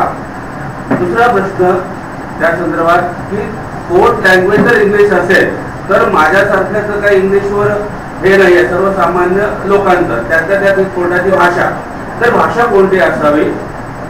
पहिलं वकिलाची गरज आहे का, भाषा कोणती असावी आणि माझ्या याला हे करण्यासाठी सगळ्यांची गरज आहे का की सत्य हाच एक पुरावा असणार आहे तिथे. सगळ्यात पहिल्यांदा की माझ्या 53 शिबिरांमध्ये भाषा कोणती हा प्रश्न विचारणारा पहिला व्यक्ती आणि मला त्याचा करूया. न्यायालयीन भाषा कोर्टाची ही मराठी आहे आणि मराठीच्या नंतर इंग्रजी आहे. आम्ही कोकणामध्ये इथे 7 वकील हजर आहोत. साहेब आहे, माझी बायको चव्हाण तिकडे आहे, वकील आहे, आणि मी स्वतः आहे, आणखी कोणीतरी असू शकेल. पिटिशन किंवा केस पोलीस जे नियम देतात ते मराठीमध्ये देतात. त्याच्यानंतर महाराष्ट्रामध्ये गुजरातीमध्ये नियम देतात. तिकडे तुम्ही गेला कर्नाटकमध्ये ते पंचमहाराष्ट्रामध्ये नियम देतात. जी तुमची लोकल बोलभाषा आहे ती कोर्टाची भाषा त्या ठिकाणी आहे. एका ठिकाणी उर्दू देखील कोर्टाची भाषा फातिमा मॅडम. उत्तर भारतामध्ये हिंदी ही कोर्टाची त्यांच्यासाठी भाषा आहे. तर कोर्टाची भाषा ही मराठी आणि त्याच्यानंतर इंग्रजी. आणि जर इंग्रजीत एखादं पिटिशन आलं आणि जर तुम्हाला ते पिटिशन परत तुम्ही इंग्रजीमध्ये जर तुम्ही कोर्टामध्ये अर्ज केला की ह्या जी काही इंग्रजीमध्ये लिहिलेलं आहे ते मला कळलेलं नाही, तर जे फिर्यादी किंवा आरोपी ज्यांनी कोणी ते दाखल केलेले आहे तर त्यांना हे ट्रान्सलेट करून मला मराठीत द्या. तर त्याच्यासाठी ट्रान्सलेशन करण्याची कोर्ट ऑर्डर करतात आणि मराठीत तुम्हाला येतो, मराठीत आवाज येतात. पण तुम्ही मराठी म्हणजे महाराष्ट्रात आवाज. जर तुम्ही उत्तर भारतात असाल तर तिथे हिंदीमध्ये ट्रान्सलेशन करून द्या, तर इथे हिंदीमध्ये देणार. तर कोर्टाची भाषा पहिल्यांदा मराठी, त्याच्यानंतर इंग्रजी. हायकोर्टामध्ये सगळं जे काय चालतं ते इंग्रजीमध्ये चालतं, कारण हायकोर्टात एक स्वतःच स्टेटस आहे. पण एखाद्या व्यक्ती मला गौरव सांगावं वाटतं की किल्ला कोर्ट मधील एक उत्तर भारतीय वकिलांनी त्याला कोर्टामध्ये हिंदी बोलू नको म्हणून सांगितलं गेलं होतं. त्याला त्यांनी ही पिटिशन हायकोर्टामध्ये दाखल केली की मला हिंदी येतं, मला हिंदी बोलता आलं पाहिजे कोर्टामध्ये, आणि साहेबांनी ती ऑर्डर पास केलेली आहे. आणि ही घटना 25-35 वर्षापूर्वी झालेली आहे. तुम्हाला तुमचा दुसरा प्रश्न होता तो मी प्रश्न विसरलो याच्यामध्ये. मला पुन्हा एकदा दुसरा प्रश्न सांगायचा. वकिलाची आवश्यकता असते का आणि खर्चिक बाब, कारण भारतामध्ये न्याय मिळतो पण त्यासाठी खूप खर्च करावा लागतो असं सगळीकडे आम्ही वाचतो आणि ऐकतो. त्याच्यावर तुम्ही जर प्रकाश टाकला तर बरं होईल. तर सर्वात पहिल्यांदा कोणत्याही ज्या काही केसेस असतात, पहिल्यांदा मी तुम्हाला हिस्ट्री सांगतो. 1840 पासून क्रिमिनल कोड सुरू झालं. 1840 त्यावेळेला काही वकील नव्हते. त्यावेळेला इंग्लंडमध्ये जाऊन बाय लॉ बॅरिस्टरची पदवी घेऊन यावं लागत होतं. त्यानंतर हिंदी जे काय मुलींची विनंती होते त्यांना काय लिहिता वाचता येत होतं, कामकाज हा ते स्वतः चालवत होते. त्याच्यानंतर पूर्वी जे काय पोटात कामकाज चालत होतं ते म्हणजे समोर उभं केलं जायचं, सांगतो असं करून ते चालत होतं. त्याच्यानंतर पुढे इंग्रजांनी बांधले, सगळं काय सुरू झालं. त्यावेळेस ते प्रमाणे सुरू झालं. कित्येक ठिकाणी तिथले जे काही बादशाहचे राजे होते ते बादशाह जे लोक होते. तर ह्यापूर्वी आता जसं स्टेट ऑफ महाराष्ट्र वर्सेस विकीवामन अशी केसचं नाव आहे. हा, तर पूर्वी कसं नाव होतं इंग्रजांच्या क्रमात माहिती होतं. हा, वर्सेस विकीवामन. त्याच्या आधी कसं होतं ते सांगतो. बादशाह विरुद्ध विकीवामन. त्याच्या आधी म्हणजे पाचव्या काळात. त्याच्या आधी कसं होतं माहिती, त्याच्या देशाचं नाव त्याच्या म्हणजे आता जर मी एकदम मागे घेऊन गेलो तुम्हाला तर त्यांच्यामध्ये पण न्याय निवाडी म्हणून आहे आणि ते न्याय निवाडी चाकरकथा म्हणून तुम्ही वाचता, बरोबर? ते नाही हा, तर हे चाकरकथा म्हणून वाचता. तर त्याच्या वेळेला न्याय व्यवस्था म्हणजे काय? वकील हा कोण आहे? तर वकील म्हणजे तुमचं म्हणणं मांडणारा एक कायद्याची माहिती असलेला व्यक्ती, ज्याला ऍडव्होकेट ऍक्ट प्रमाणे कोर्टामध्ये तुमच्या वतीने केस दाखल करण्याचा, कोर्टामध्ये पुरावा घेण्याचा, प्रश्न विचारण्याचा तुम्ही अधिकार दिलेला. आता त्याचबरोबर सरकारी वकील नावाचा देखील एक प्रकार तुम्ही ऐकलेला आहे. त्याचबरोबर लिगल एड, बरोबर? मला विचारायला कसं आहे बघा, कायदेशीर मदत हा देखील लिगल एड लगेच देण्यात असतो. पण न्यायालयीन मदत तर ते देखील प्रत्येक कोर्टामध्ये डिपार्टमेंट असतं. जर तुम्हाला वकील परवडत नसेल तर तुमच्या केसची माहिती जर तुम्हाला अत्यंत चांगल्या प्रकारे असेल तर तुम्ही स्वतः तुमची केस काढू शकता आणि तो तुमचा फंडामेंटल राईट आहे. साधारणतः वेळेस जन्माने आलेला तुमचा अधिकार आहे. तुम्हाला कोणी वकील दिला आणि त्या वकिलाची चुकीची केस दाखल केली, त्या चुकीची केस चालवली तर त्या वकिलाच्या विरुद्ध पण कारवाई करू शकता. त्या वकिलाच्या विरुद्ध ऍडव्होकेट ऍक्ट प्रमाणे तुम्ही कारवाई करू शकता की ह्या व्यक्तीने मला अशी माहिती घेते आणि चुकीची माहिती मागवली म्हणून त्या वकिलाच्या विरुद्ध पण कारवाई करू शकता. तेवढंच नाही तर पुढे त्याचा तुम्ही उठण्याकरता इथून मागू शकता. बघा सगळं सांगणार नाही, लपवणार नाही. तुम्हाला जर वकील देण्याची गरज नसेल तर तुम्ही स्वतःची केस चालू शकता. जशी ती मी स्वतः चालवणार तर तुम्ही स्वतः देखील चालू शकता.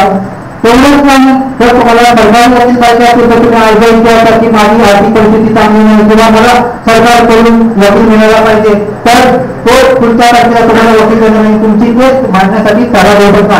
एवढंच नाही तर ऍडव्होकेसीच्या कायद्यामध्ये तुमच्या आवडीचा वकील तुम्हाला मिळण्याचा पूर्ण अधिकार आहे. जर तुम्हाला तुमची केस साहेबांनी चालवली पाहिजे तर तो पण तुम्ही अर्ज मिळू शकता. आता तिसरा प्रश्न खर्चाची वाढ. ऍडव्होकेट ऍक्ट प्रमाणे प्रत्येक केसेसचे अपीलचे जे काही पैसे ऍक्ट तुम्ही वापरून घ्या आणि त्याप्रमाणे कोर्टात तुम्हाला किती खर्च येतो, काय येतो, कोर्ट फी किती येते ह्याबद्दल तुम्हाला माहिती सगळी मिळेल.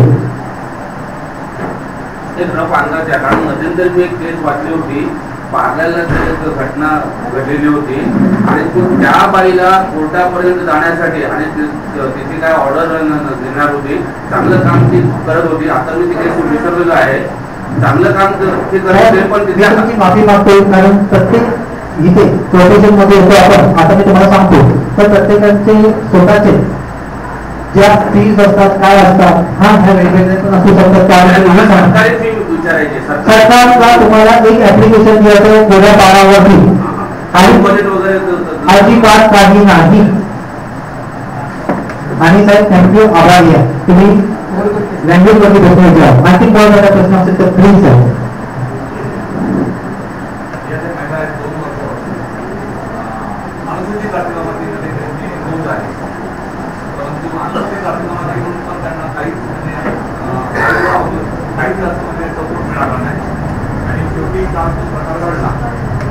आणि त्यांच्यावर पण क्रॉस केस घेतली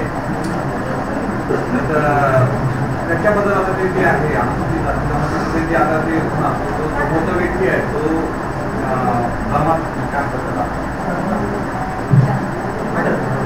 अटकपूर्व जामीनसाठी हे करतो. हे सर्व मी पुढच्या सेशन मध्ये घेणार होतो पण तरी देखील सांगतो. अनुसूचित जाती जमातीचा कायदा जो आहे तेलंगणा कायद्यामध्ये जो आहे त्यामध्ये सेक्शन 438 अटकपूर्व जामीन अँटिसिपेटरी बेल ज्याला म्हणतात त्याची प्रोव्हिजन नाही. पण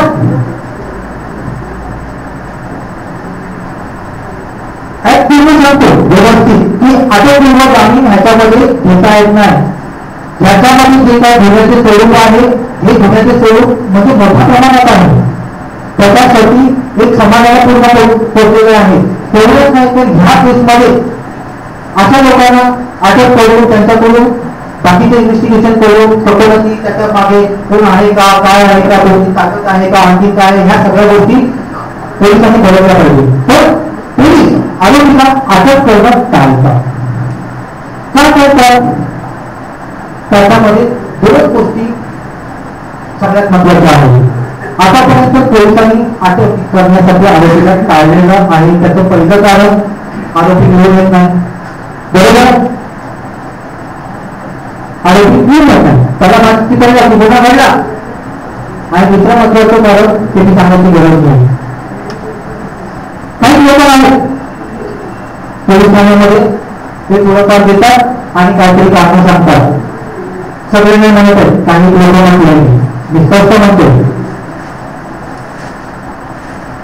मध्ये देखील जे काही माझ्या हातात पुस्तक आहे त्याच्यामध्ये देखील अटक न करण्याची कारणे जी आहेत त्याच्यामध्ये स्पष्ट लिहिलेलं आहे की काही द्रव्य घेऊन म्हणजे काही पैसे घेऊन काही ऑफिसर केसेसची शेवटी कमी करतात, कुठला अटक करत नाही.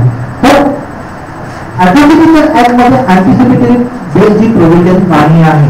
पण मध्यंतरी डॉक्टर वाहने यांच्या विरुद्ध त्याच्यामध्ये ऍट्रॉसिटीची केस झाली आणि त्यांना अँटिसिपेटरी बेल मिळाला. घटना जुनी असली. त्याच्यानंतर आमच्या मुंबईमध्ये एक आमदार साहेब नाव माहिती नाही पण त्यांच्यामध्ये देखील ऍट्रॉसिटीची केस झाली, त्यांना देखील अँटिसिपेटरी बेल मिळाली. बरोबर. आता पुढे ही कशी मिळाली तर विरोध करायला कोणतरी पाहिजे ना. आम्ही अटकपूर्व जामिनासाठी अर्ज करतो क्षेत्र न्यायालयामध्ये आणि त्याच्यानंतर विषय झाला की हायकोर्टामध्ये. बरोबर आहे. मी तुम्हाला थोड्या वेळापूर्वी सांगितलं की ज्याने कोणी आरोपी आहे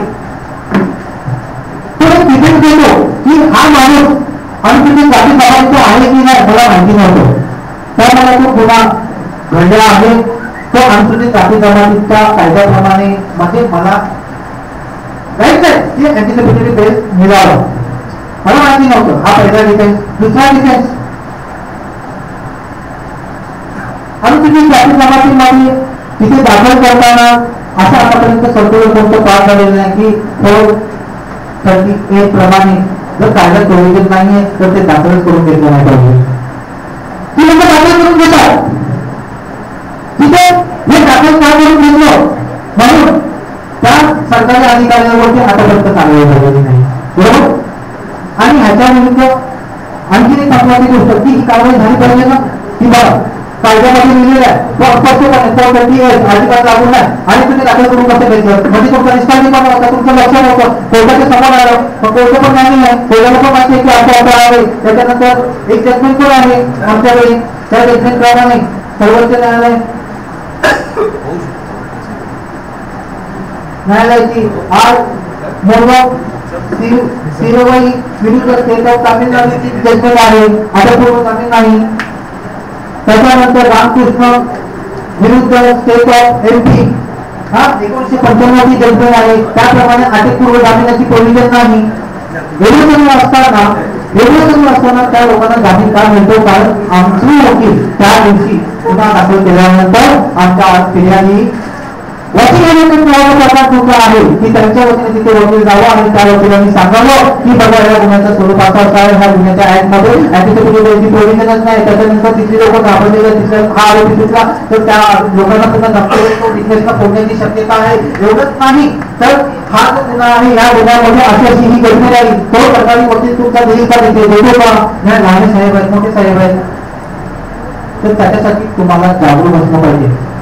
मी तुम्हाला सांगतो की ही जी जजमेंट आहे रामकृष्ण विरुद्ध state of MP all India reporter मतलब 1995 ला सुप्रीम कोर्टाने ही जजमेंट पास झालेली आहे. आतापर्यंत किती लोकांनी जाऊन ही जजमेंट कोर्टामध्ये दिली आणि सांगितलं की न्याय माणसाचा अटकपूर्व जामीन झालेला आहे तो रद्द करावा, न्यायाप्रमाणे कायदेशीर अटकपूर्व जामीन म्हणजे होत नाही. कोणी सांगितलं असं तुम्हाला माहिती झालं जरी जामीन झालेला असेल तो जामीन बेकायदेशीर असेल तर स्टेटचे थोडे ठाकले होते. आमचा जो कोण आयोग आहे अनुसूचित जाती जमातीचा असेल त्या आयोगाने त्याला जामीन नाकारला तो मोठा माणूस होता त्यामुळे ती सायटेशन बनलं तर त्याच्या विरुद्ध सुप्रीम कोर्टात का गेले नाही हा सुप्रीम विचारला. त्याच्यासाठी ते शिक्षण घ्यायचं आहे प्रश्न विचारण्यासाठी माहिती असण्यासाठी. आणखी कोणाचा प्रश्न आहे साहेब. कार्यकाळ किती पाहिजे त्याच्या आतमध्ये घ्यायला पाहिजे 5-6 वर्ष झाले त्यानंतर घेता येईल कार्यकाळ. सर हे सर्व मी डिटेलमध्ये पुढच्या सेमिनारला घेणार आहे आणि माझी विनंती आहे की तुम्ही सर्वांनी पुढच्या सेमिनारला हजर राहावं. मी सुरुवातीला 4 वेळा या प्रश्नाचं उत्तर दिलं की कोणत्याही समाजाचे कोणत्याही जातीचे आणि कोणतेही दोघा जातील ते फक्त साक्षीदार प्रमाणे असतात.